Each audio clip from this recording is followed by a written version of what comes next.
सत श्री अकाल जी। दा खालस टीवी देख रहे सारे दर्शकों का बहुत बहुत स्वागत है। पंजाब भारत और दुनिया भर के प्राइम टाइम दे विच मैं हरशरण कौर। अज की सब तो वड्डी खबर किसानी संघर्ष के नाल ही जुड़ी है। किसानां ने दिल्ली तो आया गलबात का सद्दा ठुकरा दिता है। कैप्टन सरकार नूं भी चेतावनी दे दी है, अल्टीमेटम दिता है 15 अक्तूबर का। उस तो बाद कांग्रेसी लीडरां दा भी घिराव का ऐलान कर दिता है। हरियाणा विच किसानां दे नाल जिहड़ा लाठी चार्ज किया गया उस नूं लैके भी किसानां ने 9 अक्तूबर नूं यानी कि परसों दोपहरे 12 बजे तो लैके 3 बजे तक पंजाब दे विच रोस मुजाहरियां दा ऐलान कर दिता है। चक्का जाम का भी ऐलान किया है। हरियाणा के किसानां दे उत्ते जिहड़ा लाठी चार्ज होया उहदे विरोध दे विच पंजाब दे विच 15 अक्तूबर तो स्कूल खुल जाणगे। सारे दिशा निर्देश तुहानूं दसांगे। एमरजेंसी बुलेटिन दे विच भी डिटेल दे विच दस्से ने, तुसीं सुण सकदे हो। कोविड केयर सेंटर बंद होण कारण पंजाब दे विच 20,000 कामे वेले कर दिते ने कैप्टन दी सरकार ने।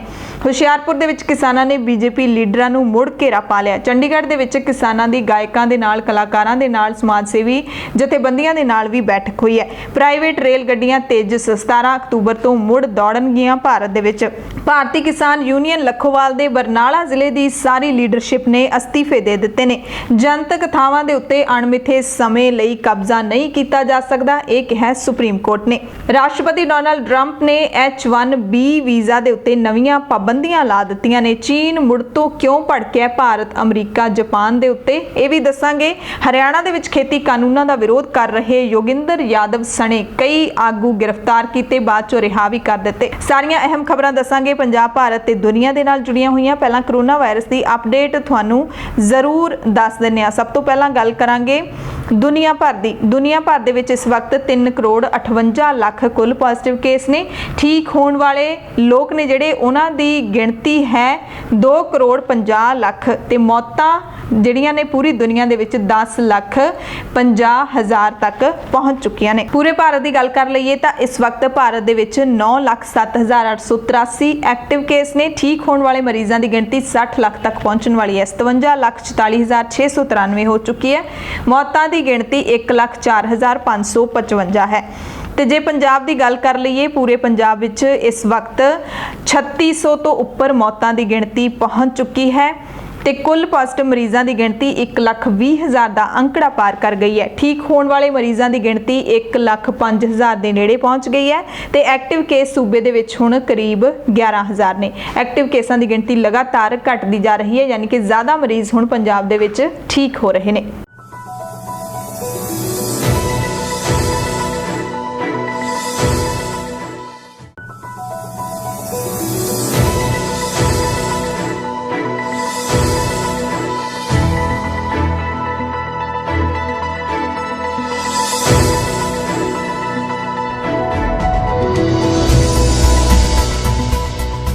पंजाब दीयां अहम खबरां दे विच सब तो पहलां तुहानूं दस दईए कि पंजाब सरकार ने शहीद बाबा बंदा सिंह बहादुर जी के 350वें जन्म दिहाड़े मौके 16 अक्तूबर नूं सरकारी छुट्टी का ऐलान किया है। तो इस दे मुताबिक सरकारी दफ्तर, बोर्ड, कारपोरेशनां ते सरकारी विद्यक अदारियां दे विच छुट्टी रहेगी। अगली खबर है कि सचखंड श्री दरबार साहिब के ग्रंथी सिंह साहिब ज्ञानी सुखजिंदर सिंह जी का 7 अक्तूबर नूं सवेरे अकाल चलाणा हो गया। उन्हां दे अकाल चलाणे तो बाद सिख संगतां उन्हां दी होई बेवकती मौत ते दुख दा प्रगटावा कर रही ने। अते श्रोमणी गुरुद्वारा प्रबंधक कमेटी के प्रधान भाई गोबिंद सिंह लौंगोवाल ने भी कहा है कि भाई सुखजिंदर सिंह का जाना सिख कौम के लिए घाटा है। सिंह साहिब वर्गी शख्सियत का संसार तो तुर जाना बेहद दुखमई है तो उन्होंने घाट सदा सिख कौम नूं रड़कदी रहेगी। सिंह साहिब ज्ञानी सुखजिंदर सिंह का अंतिम संस्कार भी सिख रीति रिवाजां दे नाल संगत की वड्डी हाज़री दे विच कर दिता गया। पंजाब ਦੀਆਂ खबरां दे विच हुण गल करांगे किसानां दे संघर्ष दी। किसान जथेबंदियां ने 7 अक्तूबर नूं चंडीगढ़ दे विच किसान भवन दे विच बैठक की। 31 किसान जथेबंदियां ने सब तो वड्डा जिहड़ा मुद्दा विचारिया वो सी जिहड़ा केंद्र सरकार ने किसान जथेबंदियां नूं बुलाया सी मीटिंग दे लई 8 अक्तूबर नूं दिल्ली दे विच। किसान जथेबंदियां ने केंद्रीय खेती सकत्तर की गलबात की पेशकश नूं रद्द कर दिता है। फैसला किया गया कि यह खेती संबंधी कानून लिया के किसानी का निरादर किया गया तो यह शर्त रखी है कि केंद्र सरकार बिना शर्त इन्हां कानूनों नूं वापस लवे। किसान जथेबंदियां ने अगली मीटिंग 15 अक्तूबर नूं रखी है तो किसान जथेबंदियां ने मीटिंग दे विच कई अहम फैसले लए ने। सब तो वड्डा फैसला यही है ਕਿ ਪੇਸ਼ਕਸ਼ ਨੂੰ ਰੱਦ ਕਰ ਦਿੱਤਾ ਜਿਹੜੀ ਕੇਂਦਰ ਸਰਕਾਰ ਦੇ ਵੱਲੋਂ ਆਈ ਸੀ। ਕੇਂਦਰ ਸਰਕਾਰ ਵੱਲੋਂ ਨਹੀਂ ਕਹਿ ਸਕਦੇ, ਕੇਂਦਰ ਦੇ ਖੇਤੀ ਸਕੱਤਰ ਦੇ ਵੱਲੋਂ ਇੱਕ ਜਣੇ ਦੇ ਵੱਲੋਂ ਪੇਸ਼ਕਸ਼ ਆਈ ਸੀ। ਤੇ ਦੂਸਰਾ ਜਿਹੜਾ ਵੱਡਾ ਫੈਸਲਾ ਹੈ ਕਿ ਸੁਪਰੀਮ ਕੋਰਟ ਗਈ ਲੱਖੋਵਾਲ ਯੂਨੀਅਨ ਦੇ ਨਾਲ ਹੁਣ ਕੋਈ ਨਾਤਾ ਨਹੀਂ ਰੱਖਿਆ ਜਾਏਗਾ। ਪੰਜਾਬ ਦੇ ਵਿੱਚ ਹੋ ਰਹੇ ਅੰਦੋਲਨਾਂ ਨੂੰ ਕਿਸਾਨਾਂ ਨੇ ਅਣਮਿੱਥੇ ਸਮੇਂ ਦੇ ਲਈ ਵਧਾ ਦਿੱਤਾ ਹੈ। ਚੰਡੀਗੜ੍ਹ ਦੇ ਕਿਸਾਨ ਭਵਨ ਦੇ ਵਿੱਚ ਹੋਈ ਇਸ ਬੈਠਕ ਦੇ ਵਿੱਚ ਕਿਸਾਨਾਂ ਨੇ ਹੁਣ ਤੱਕ ਹੋਏ ਸੰਘਰਸ਼ ਦਾ ਲੇਖਾ ਜੋਖਾ ਕੀਤਾ ਤੇ ਅਗਲੀ ਰਣਨੀਤੀ ਉਲੀਕੀ। ਉਹਨਾਂ ਨੇ ਜਿਹੜਾ ਕੇਂਦਰ ਸਰਕਾਰ ਦੇ ਵੱਲੋਂ ਖੇਤੀ ਸਕੱਤਰ ਨੇ ਚਿੱਠੀ ਭੇਜੀ ਸੀ ਉਸ ਦੇ ਬਾਰੇ ਉਹਨਾਂ ਨੇ ਦੱਸਿਆ ਕਿ ਚਿੱਠੀ ਵਿੱਚ ਇਹ ਲਿਖਿਆ ਹੈ ਕਿ ਉਹ ਇਹ ਦੱਸਣਾ ਚਾਹੁੰਦੇ ਨੇ ਕਿ ਖੇਤੀ ਕਾਨੂੰਨ ਕਿਵੇਂ ਸਾਡੇ ਲਈ ਲਾਭਕਾਰੀ ਨੇ। ਉਹ ਕਹਿੰਦੇ ਸਾਡੇ ਲਈ ਤਾਂ ਲਾਭਕਾਰੀ ਹੈ ਹੀ ਨਹੀਂ, ਅਸੀਂ ਤਾਂ ਸਿਰਫ ਇੱਕੋ ਹੀ ਸਾਡੀ ਸ਼ਰਤ ਹੈ, ਖੇਤੀ ਕਾਨੂੰਨ ਰੱਦ ਕਰੋ। ਇਸ ਕਰਕੇ ਜਿਹੜੀ ਚਿੱਠੀ ਆਈ ਹੈ ਉਹ ਖੇਤੀਬਾੜੀ ਵਿਭਾਗ ਦੇ ਅਧਿਕਾਰੀਆਂ ਵੱਲੋਂ ਭੇਜੀ ਗਈ ਹੈ। ਇਸ ਦਾ ਮੰਤਰੀ ਜਾਂ ਸਰਕਾਰ ਦੇ ਨਾਲ ਕੋਈ ਨਾਤਾ ਨਹੀਂ ਹੈ, ਇਸ ਲਈ ਅਸੀਂ ਦਿੱਲੀ ਮੀਟਿੰਗ ਦੇ ਵਿੱਚ ਨਹੀਂ ਜਾਵਾਂਗੇ। ਦੂਸਰਾ ਉਹਨਾਂ ਨੇ ਇੱਕ ਇਹ ਫੈਸਲਾ ਲਿਆ ਕਿ ਕਿਸਾਨ ਜਥੇਬੰਦੀਆਂ ਹਰਿਆਣਾ ਦੇ ਕਿਸਾਨਾਂ ਦੇ ਨਾਲ ਹੋਏ ਲਾਠੀਚਾਰਜ ਉੱਤੇ 9 ਅਕਤੂਬਰ ਨੂੰ ਦੁਪਹਿਰ 12 ਵਜੇ ਤੋਂ ਲੈ ਕੇ 3 ਵਜੇ ਤੱਕ ਪੰਜਾਬ ਦੇ ਵਿੱਚ ਰੋਸ ਪ੍ਰਦਰਸ਼ਨ ਕਰਨਗੀਆਂ ਤੇ ਚੱਕਾ ਜਾਮ ਕਰਨਗੀਆਂ। ਪੰਜਾਬ ਸਰਕਾਰ ਨੂੰ ਵੀ ਚੇਤਾਵਨੀ ਦੇ ਦਿੱਤੀ ਹੈ ਕਿਸਾਨ ਜਥੇਬੰਦੀਆਂ ਨੇ ਕਿਹਾ ਹੈ ਕਿ ਜੇਕਰ 7 ਦਿਨਾਂ ਦੇ ਅੰਦਰ ਖੇਤੀ ਕਾਨੂੰਨ ਖਿਲਾਫ ਮਤਾ ਪਾਸ ਨਾ ਕੀਤਾ ਤਾਂ ਬੀਜੇਪੀ ਲੀਡਰਾਂ ਵਾਂਗ ਕਾਂਗਰਸ ਦੇ ਲੀਡਰਾਂ ਦਾ ਵੀ ਘਿਰਾਓ ਕੀਤਾ ਜਾਏਗਾ। ਉਹਨਾਂ ਦੇ ਘਰਾਂ ਦੇ ਬਾਹਰ ਪੱਕੇ ਮੋਰਚੇ ਲਾਏ ਜਾਣਗੇ ਤੇ ਕਿਸਾਨ ਜਥੇਬੰਦੀਆਂ ਨੇ ਐਲਾਨ ਕੀਤਾ ਕਿ ਜੇਕਰ ਪੰਜਾਬ ਸਰਕਾਰ ਅਜਿਹਾ ਨਹੀਂ ਕਰਦੀ ਤਾਂ ਬੀਜੇਪੀ ਲੀਡਰਾਂ ਵਾਂਗ 15 ਅਕਤੂਬਰ ਤੋਂ ਬਾਅਦ ਕਾਂਗਰਸ ਦੇ ਲੀਡਰਾਂ ਦਾ ਵੀ ਘਿਰਾਓ ਕੀਤਾ ਜਾਏਗਾ। ਰੇਲ ਰੋਕੋ ਜਾਰੀ ਰਹਿਣਗੇ ਮੋਰਚੇ, ਕਾਰਪੋਰੇਟ ਮਾਲਸ ਦੇ ਬਾਹਰ ਧਰਨੇ ਜਾਰੀ ਰਹਿਣਗੇ। ਬੀਜੇਪੀ ਲੀਡਰਾਂ ਦੇ ਘਿਰਾਓ ਦਾ ਐਕਸ਼ਨ ਵੀ ਜਾਰੀ ਰਹੇਗਾ। ਜਿਵੇਂ ਸੰਘਰਸ਼ ਪਹਿਲਾਂ ਚੱਲ ਰਿਹਾ ਸੀ ਉਹ ਸਾਰਾ ਕੁਝ ਉਸੇ ਤਰ੍ਹਾਂ ਜਾਰੀ ਰਹੇਗਾ। ਸੋ ਕੇਂਦਰ ਦੇ ਖੇਤੀਬਾੜੀ ਮੰਤਰਾਲੇ ਦੇ ਸਕੱਤਰ ਰਾਕੇਸ਼ ਅਗਰਵਾਲ ਨੇ ਈਮੇਲ ਭੇਜ ਕੇ ਕਿਸਾਨਾਂ ਨੂੰ 8 ਅਕਤੂਬਰ ਨੂੰ ਬੈਠਕ ਦੇ ਲਈ ਸੱਦਿਆ ਸੀ, ਪਰ ਕਿਸਾਨਾਂ ਨੇ ਕਿਹਾ ਕਿ ਸਾਨੂੰ ਜਵਾਬ ਦੇਣ ਇਹ ਖੇਤੀ ਸਕੱਤਰ ਨੇ ਜਿਹੜੇ ਕਿ ਕੀ ਅਸੀਂ ਬਿਨਾਂ ਸੋਚੇ ਸਮਝੇ ਸੰਘਰਸ਼ ਕਰ ਰਹੇ ਹਾਂ ਤੇ ਇੱਕ ਅਫਸਰ ਦੀ ਨਿੱਜੀ ਮੇਲ ਉੱਤੇ ਗੱਲਬਾਤ ਕਰਨ ਦੇ ਲਈ ਅਸੀਂ ਇੰਜ ਹੀ ਚਲੇ ਜਾਵਾਂਗੇ। ਇਹ ਚਿੱਠੀ ਈਮੇਲ ਰਾਹੀਂ ਆਈ ਹੈ, ਨਾ ਇਹ ਤੇ ਕਿਸੇ ਦੀ ਮੋਹਰ ਹੈ, ਨਾ ਕੋਈ ਦਫ਼ਤਰੀ ਨੰਬਰ ਹੈ। ਸੋ ਇਹਦੇ ਨਾਲ ਅਸੀਂ ਕੋਈ ਗੱਲਬਾਤ ਨਹੀਂ ਕਰ ਸਕਦੇ। ਕਿਸਾਨ ਲੀਡਰ ਸਰਵਣ ਸਿੰਘ ਪੰਧੇਰ ਨੇ ਕਿਹਾ ਕਿ ਜੇਕਰ ਨਰਿੰਦਰ ਮੋਦੀ ਖੁਦ ਸਾਡੇ ਨਾਲ ਪੰਜਾਬ ਦੇ ਵਿੱਚ ਗੱਲਬਾਤ ਕਰਨ ਦੇ ਲਈ ਆਉਣਗੇ ਤਾਂ ਅਸੀਂ ਕਰਾਂਗੇ, ਨਹੀਂ ਤਾਂ ਸਾਡੇ ਅੰਦਰ ਗੱਲਬਾਤ ਦਾ ਕੋਈ ਵਿਚਾਰ ਨਹੀਂ ਹੈ। ਸਾਡੀ ਸਿਰਫ ਇੱਕੋ ਹੀ ਮੰਗ ਹੈ, ਖੇਤੀ ਕਾਨੂੰਨ ਰੱਦ ਕਰੋ, ਗੱਲਬਾਤ ਅਸੀਂ ਬਾਅਦ ਚ ਕਰਾਂਗੇ। ਜਿਹੜਾ ਭਾਰਤ ਸਰਕਾਰ ਵੱਲੋਂ ਸੱਦਾ ਆਇਆ ਉਹਦੇ ਸੰਦਰਭ ਵਿੱਚ ਲੰਮੀ ਵਿਚਾਰ ਚਰਚਾ ਤੋਂ ਬਾਅਦ ਨਵੀਂ ਦਿੱਲੀ ਵਿੱਚ ਸੱਦੀ ਮੀਟਿੰਗ ਵਿੱਚ ਨਾ ਜਾਣ ਦਾ ਫੈਸਲਾ ਕੀਤਾ। ਜਿਹੜੇ ਉਹ ਖੇਤੀਬਾੜੀ ਸਕੱਤਰ ਜਿਹੜੇ ਨੇ ਭਾਰਤ ਸਰਕਾਰ ਜਿਹੜੀ ਉਹਨਾਂ ਨੇ ਮੀਟਿੰਗ ਸੱਦੀ ਆ, ਅਸੀਂ ਸਮਝਦੇ ਹਾਂ ਵੀ ਉਹ ਕੋਈ ਇਹ ਕਾਨੂੰਨਾਂ ਨੂੰ ਵਾਪਸ ਲੈਣ ਦੀ ਅਥਾਰਟੀ ਨਹੀਂ ਰੱਖ ਰਹੇ। ਜੇ ਮੀਟਿੰਗ ਹੋਣੀ ਚਾਹੀਦੀ ਹੈ ਤੇ ਪ੍ਰਧਾਨ ਮੰਤਰੀ ਨਾਲ ਹੋਣੀ ਚਾਹੀਦੀ, ਜਿਹੜੇ ਫੈਸਲੇ ਕਰ ਸਕਦੇ ਆ। ਦੂਸਰਾ, ਭਾਰਤ ਸਰਕਾਰ ਦੇ ਕੇਂਦਰੀ ਮੰਤਰੀ ਪੰਜਾਬ 'ਚ ਆ ਕੇ ਜਿਹੜੇ ਬਿਆਨ ਦੇ ਰਹੇ ਆ ਵੀ ਕਿਸਾਨ ਗੁੰਮਰਾਹ ਹੋਏ ਆ, ਇਹਦਾ ਮਤਲਬ 2-3 ਮਹੀਨਿਆਂ ਦੇ ਚੱਲ ਰਹੇ ਸੰਘਰਸ਼ਾਂ ਦੇ ਪਾਣੀ ਫੇਰਿਆ ਜਾ ਰਿਹਾ। ਇਹ ਗੱਲਬਾਤ 'ਚ ਕੋਈ ਫੈਸਲਾ ਨਾ ਹੋਣ ਵਾਲੀਆਂ ਗੱਲਾਂ ਪਹਿਲੋਂ ਸਾਬਤ ਆ ਰਹੀਆਂ। ਦੂਸਰਾ, ਜੇ ਖੇਤੀਬਾੜੀ ਸਕੱਤਰ ਸਾਨੂੰ ਕਾਨੂੰਨਾਂ ਦੀ ਸਹੀ ਜਾਣਕਾਰੀ ਦੇਣ ਲਈ ਸੱਦ ਰਹੇ ਤੇ ਉਹ ਸਾਨੂੰ ਪਹਿਲੋਂ ਹੀ ਹੈਗੀ ਆ। ਅਗਲੀ ਗੱਲ ਇਹ ਆ ਵੀ ਹਰਿਆਣੇ ਦੇ ਕਿਸਾਨਾਂ ਨੂੰ ਇਹਦੇ ਵਿੱਚ ਨਹੀਂ ਸੱਦਿਆ ਗਿਆ, ਨਾ ਦੇਸ਼ ਲੈਵਲ ਤੇ ਕੋਈ ਸੱਦਾ ਪੱਤਰ ਦਿੱਤਾ ਗਿਆ। ਇੱਕ ਪਾੜਨ ਵਾਲੀ ਨੀਤੀ ਵੀ ਆ ਸਰਕਾਰ ਦੀ। ਇਹ ਤੋਂ ਕਹਾ ਹਰਿਆਣਾ ਨੂੰ ਸੱਦਿਆ ਨਹੀਂ ਗਿਆ ਕਿਸਾਨਾਂ ਨੂੰ, ਤਾਂ ਉਹਨਾਂ ਤੇ ਜ਼ੁਲਮ ਵੀ ਜਿਵੇਂ ਖੱਟਰ ਸਰਕਾਰ ਨੇ ਕੀਤਾ, ਹੰਝੂ ਗੈਸ ਜਿਵੇਂ ਪਾਣੀ ਦੀਆਂ ਬਸ਼ਾਰਾਂ ਜ਼ਬਰ ਕੀਤਾ ਜਿਹੜਾ ਵਾ, ਉਹ ਹਾਲਾਤ ਵੀ ਇਹ ਮੀਟਿੰਗ ਵਿੱਚ ਨਾ ਜਾਣ ਲਈ ਸਾਨੂੰ ਸੱਦਾ ਦੇ ਰਹੇ ਨੇ ਵੀ ਸਾਨੂੰ ਇਸ ਮੀਟਿੰਗ ਵਿੱਚ ਨਹੀਂ ਜਾਣਾ ਚਾਹੀਦਾ। ਸੋ ਇਹ ਤੋਂ ਕਹਾ ਕੋਈ ਗੱਲਬਾਤ ਵਿੱਚ ਸਾਡੇ ਜਥੇਬੰਦੀਆਂ ਦੇ ਨੁਮਾਇੰਦੇ ਜਾਣਾ ਚਾਹਣਗੇ, ਸਾਨੂੰ ਉਹਦੇ ਤੇ ਇਤਰਾਜ਼ ਕੋਈ ਨਹੀਂ ਹੈਗਾ। ਸੋ ਇਹਨਾਂ ਗੱਲਾਂ ਵਿੱਚ ਧਿਆਨ ਨੂੰ ਰੱਖਦਿਆਂ ਜੇ ਭਾਰਤ ਸਰਕਾਰ ਕਾਨੂੰਨ ਰੱਦ ਕਰਨ ਲਈ ਕੋਈ ਮੀਟਿੰਗ ਰੱਖਦੀ ਆ ਤੇ ਉਹਦੇ ਸੰਬੰਧੀ ਅਸੀਂ ਜਿਹੜਾ ਵਾ ਉਹ ਮਤਲਬ ਮੀਟਿੰਗ ਜਾਣ ਨੂੰ ਆ। ਤੇ ਅੱਜ ਸਾਡੀ ਜਥੇਬੰਦੀ ਥਰੂ ਆਊਟ ਪੂਰੇ ਪੰਜਾਬ ਦੇ ਵਿੱਚ ਖੱਟਰ ਤੇ ਮੋਦੀ ਸਰਕਾਰ ਦੇ ਅਰਥੀ ਫੂਕ ਮੁਜ਼ਾਹਰੇ ਕਰੂਗੀ, ਕਿਉਂਕਿ ਜਿਹੜਾ ਜ਼ੁਲਮ ਹਰਿਆਣੇ ਦੇ ਕਿਸਾਨਾਂ ਤੇ ਢਾਇਆ ਗਿਆ, ਉਹ ਧੱਕਾ ਕੀਤਾ, ਉਹਦੇ ਖਿਲਾਫ ਲਹਿਰ ਬਣਾਵਾਂਗੇ। ਇਹ ਤੋਂ ਗਾਹਾਂ ਦੁਸ਼ਹਿਰੇ ਤੇ ਜਿਹੜੇ ਕਾਰਪੋਰੇਟ ਘਰਾਣੇ ਰਾਮਣ ਰੂਪੀ ਕਾਰਪੋਰੇਟ ਘਰਾਣੇ ਨੇ ਤਾਂ ਉਹਨਾਂ ਦੇ ਜੁੰਡੀਦਾਰ ਜਿਹੜੀ ਕੇਂਦਰ ਸਰਕਾਰ ਆ, ਉਹਨਾਂ ਦੇ ਜਿਹੜੇ ਆ ਅਸੀਂ ਪੁਤਲੇ ਫੂਕਾਂਗੇ। ਇਹ ਫੈਸਲਾ ਕੀਤਾ ਵਾ। ਸੋ ਇਸ ਕਰਕੇ ਸਾਰਿਆਂ ਨੂੰ ਭਰਾਓ ਬੇਨਤੀ ਆ ਵੀ ਇਹਨਾਂ ਕਾਰਨਾਂ ਕਰਕੇ ਸਾਨੂੰ ਅਸੀਂ ਮੀਡੀਆ ਦਾ ਇਵੈਂਟ ਨਹੀਂ ਚਾਹੁੰਦੇ ਵੀ ਮੀਡੀਆ ਦਾ ਮੀਟਮ ਇਵੈਂਟ ਹੋਵੇ ਵੀ ਕਿਸਾਨ ਜਾ ਰਹੇ ਆ, ਕਿਸਾਨ ਆ ਰਹੇ ਆ ਤੇ ਉਹਦਾ ਕੋਈ ਰਿਜ਼ਲਟ ਨਾ ਨਿਕਲੇ। ਸੋ ਗੱਲਬਾਤ ਦਾ ਮਾਹੌਲ ਹੀ ਨਹੀਂ ਤੇ ਮੋਦੀ ਸਰਕਾਰ ਤਾਂ ਸੀਰੀਅਸ ਹੈ ਹੀ ਨਹੀਂ ਗੱਲਬਾਤ ਲਈ। ਤੇ ਜਿਹੜੀ ਕੈਪਟਨ ਸਰਕਾਰ ਦਾ ਬਿਆਨ ਆ ਗਿਆ ਅਸੀਂ ਕਰੋਨਾ ਤੋਂ ਬਾਅਦ ਜਿਹੜਾ ਵਾ ਠੀਕ ਹੋ ਜੂ ਫਿਰ ਇਜਲਾਸ ਸੱਦਾਂਗੇ, ਜਿਹੜਾ ਕਿਸਾਨਾਂ ਨੂੰ ਨਾ ਭਰੋਸਾ ਦਿੱਤਾ ਸੀ, ਜਿਹੜੇ ਬਿਆਨ ਆਏ ਸਾਡੇ ਭਰਾਵਾਂ ਦੇ ਭਰੋਸਾ ਦਿੱਤਾ ਗਿਆ, ਉਹ ਭਰੋਸੇ ਦਾ ਕੀ ਬਣ ਗਿਆ। ਸੋ ਇਸ ਕਰਕੇ ਸਾਰੀਆਂ ਪੋਲੀਟੀਕਲ ਪਾਰਟੀਆਂ ਪੂਰੀ ਤਰ੍ਹਾਂ ਕੇਂਦਰ ਨਾਲ ਰਲ ਕੇ ਸਾਡਾ ਸ਼ੜਯੰਤਰ ਕਰ ਰਹੀਆਂ ਨੇ ਤੇ ਇਸ ਮਤਲਬ ਕਿਸਾਨਾਂ ਦੇ ਜਿਹੜੇ ਅੰਦੋਲਨ ਹੈ ਉਹਨੂੰ ਲੀਹੋਂ ਲਾਉਣ ਲਈ ਚੱਲ ਰਿਹਾ। ਸੋ ਪੂਰੀ ਤਰ੍ਹਾਂ ਤਿਆਰ ਰਹੋ। ਇਹ ਅੰਦੋਲਨ ਨੂੰ ਖਿੱਚ ਕੇ ਵੀ ਲੈ ਕੇ ਜਾਵਾਂਗੇ। ਸਾਰਾ ਦੇਸ਼, ਸਾਰਾ ਪੰਜਾਬ, ਸਾਰਾ ਹਰਿਆਣਾ ਇਹਨਾਂ ਦੇ ਖਿਲਾਫ ਅੰਦੋਲਨ ਲੜੂਗਾ ਤੇ ਇਹ ਜਿਹੜੇ ਆ ਜਦੋਂ ਤੱਕ ਰੱਦ ਨਹੀਂ ਕਰਾ ਲੈਂਦੇ ਇਹ ਕਾਨੂੰਨ, ਉਦੋਂ ਤੱਕ ਸੰਘਰਸ਼ ਜਿਹੜਾ ਵਾ ਉਹ ਜਾਰੀ ਰੱਖਾਂਗੇ। ਧੰਨਵਾਦ।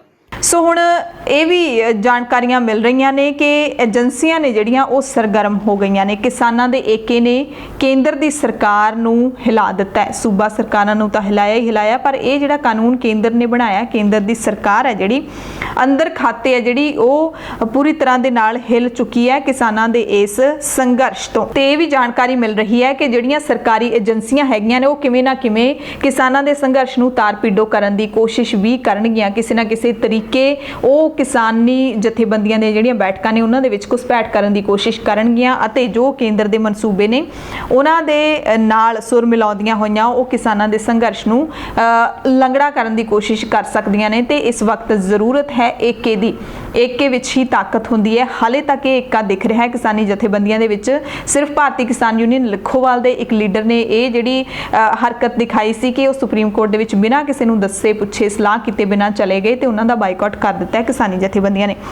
ਅਗਲੀ ਵੱਡੀ ਖਬਰ ਤੁਹਾਨੂੰ ਦੱਸਾਂਗੇ। ਪੰਜਾਬ ਸਰਕਾਰ ਨੇ ਐਲਾਨ ਕੀਤਾ ਹੈ ਕਿ ਪੰਜਾਬ ਦੇ ਵਿੱਚ 15 ਅਕਤੂਬਰ ਤੋਂ ਸਕੂਲ ਖੋਲ੍ਹੇ ਜਾ ਸਕਦੇ ਨੇ। ਪੰਜਾਬ ਸਰਕਾਰ ਦੇ ਹੁਕਮਾਂ ਦੇ ਮੁਤਾਬਿਕ ਇੱਕ ਕਲਾਸ ਵਿੱਚ ਸਿਰਫ 20 ਬੱਚੇ ਬੈਠ ਸਕਦੇ ਨੇ। ਜਿਹੜੇ ਸਕੂਲ ਦੇ ਵਿੱਚ ਜ਼ਿਆਦਾ ਸਟੂਡੈਂਟ ਨੇ ਉਹਨਾਂ ਦਾ ਸਕੂਲ ਹੈ ਜਿਹੜਾ ਉਹ ਸਕੂਲ ਹੈ 2 ਸ਼ਿਫਟਾਂ ਦੇ ਵਿੱਚ ਲੱਗ ਸਕਦਾ ਹੈ, ਪਰ ਇੱਕ ਦਿਨ ਦੇ ਵਿੱਚ ਸਕੂਲ 3 ਘੰਟੇ ਹੀ ਖੁੱਲੇਗਾ। ਸੈਨੀਟਾਈਜੇਸ਼ਨ ਦਾ ਪੂਰਾ ਪ੍ਰਬੰਧ ਕੀਤਾ ਜਾਣਾ ਚਾਹੀਦਾ ਹੈ। 9ਵੀਂ ਤੋਂ 12ਵੀਂ ਤੱਕ ਦੇ ਹੀ ਵਿਦਿਆਰਥੀਆਂ ਦੇ ਲਈ ਸਕੂਲ ਖੁੱਲਣਗੇ। 9ਵੀਂ 10ਵੀਂ 11ਵੀਂ 12ਵੀਂ ਇਸ ਤੋਂ ਥੱਲੇ ਵਾਲੀਆਂ ਕਲਾਸਾਂ ਦੇ ਸਕੂਲ ਨਹੀਂ ਲੱਗਣਗੇ। ਸਿਰਫ 3 ਘੰਟੇ ਦੇ ਲਈ ਸਕੂਲ ਲੱਗੇਗਾ। ਮਾਸਕ ਪਾਉਣਾ ਜ਼ਰੂਰੀ ਹੋਵੇਗਾ। ਸੋ ਇਹ ਸਾਰੇ ਦਿਸ਼ਾ ਨਿਰਦੇਸ਼ ਪੰਜਾਬ ਸਰਕਾਰ ਨੇ ਜਾਰੀ ਕਰ ਦਿੱਤੇ ਨੇ। ਕਾਲਜਾਂ ਦੇ ਬਾਰੇ, ਯੂਨੀਵਰਸਿਟੀਆਂ ਦੇ ਬਾਰੇ ਹਾਲੇ ਕੋਈ ਨੋਟੀਫਿਕੇਸ਼ਨ ਨਹੀਂ ਆਇਆ। ਸਿਰਫ ਸਕੂਲਾਂ ਨੂੰ ਲੈ ਕੇ ਇਹ ਜਾਣਕਾਰੀ ਮਿਲੀ ਹੈ। ਅਗਲੀ ਖਬਰ ਹੈ ਕਿ ਕੈਪਟਨ ਅਮਰਿੰਦਰ ਸਿੰਘ ਨੇ ਸੂਬੇ ਦੇ ਵਿੱਚ ਕੋਵਿਡ ਕੇਅਰ ਸੈਂਟਰ ਬੰਦ ਕਰਨ ਦਾ ਐਲਾਨ ਕਰ ਦਿੱਤਾ ਹੈ, ਜਿਸ ਤੋਂ ਬਾਅਦ 20,000 ਰੋਜ਼ਾਨਾ ਮਿਹਨਤਾਨਾ ਤੇ ਰੱਖੇ ਉੱਚ ਦਰਜਾ ਸਿਹਤ ਕਾਮਿਆਂ ਨੂੰ ਖਾਲੀ ਹੱਥ ਤੋਰ ਦਿੱਤਾ ਗਿਆ।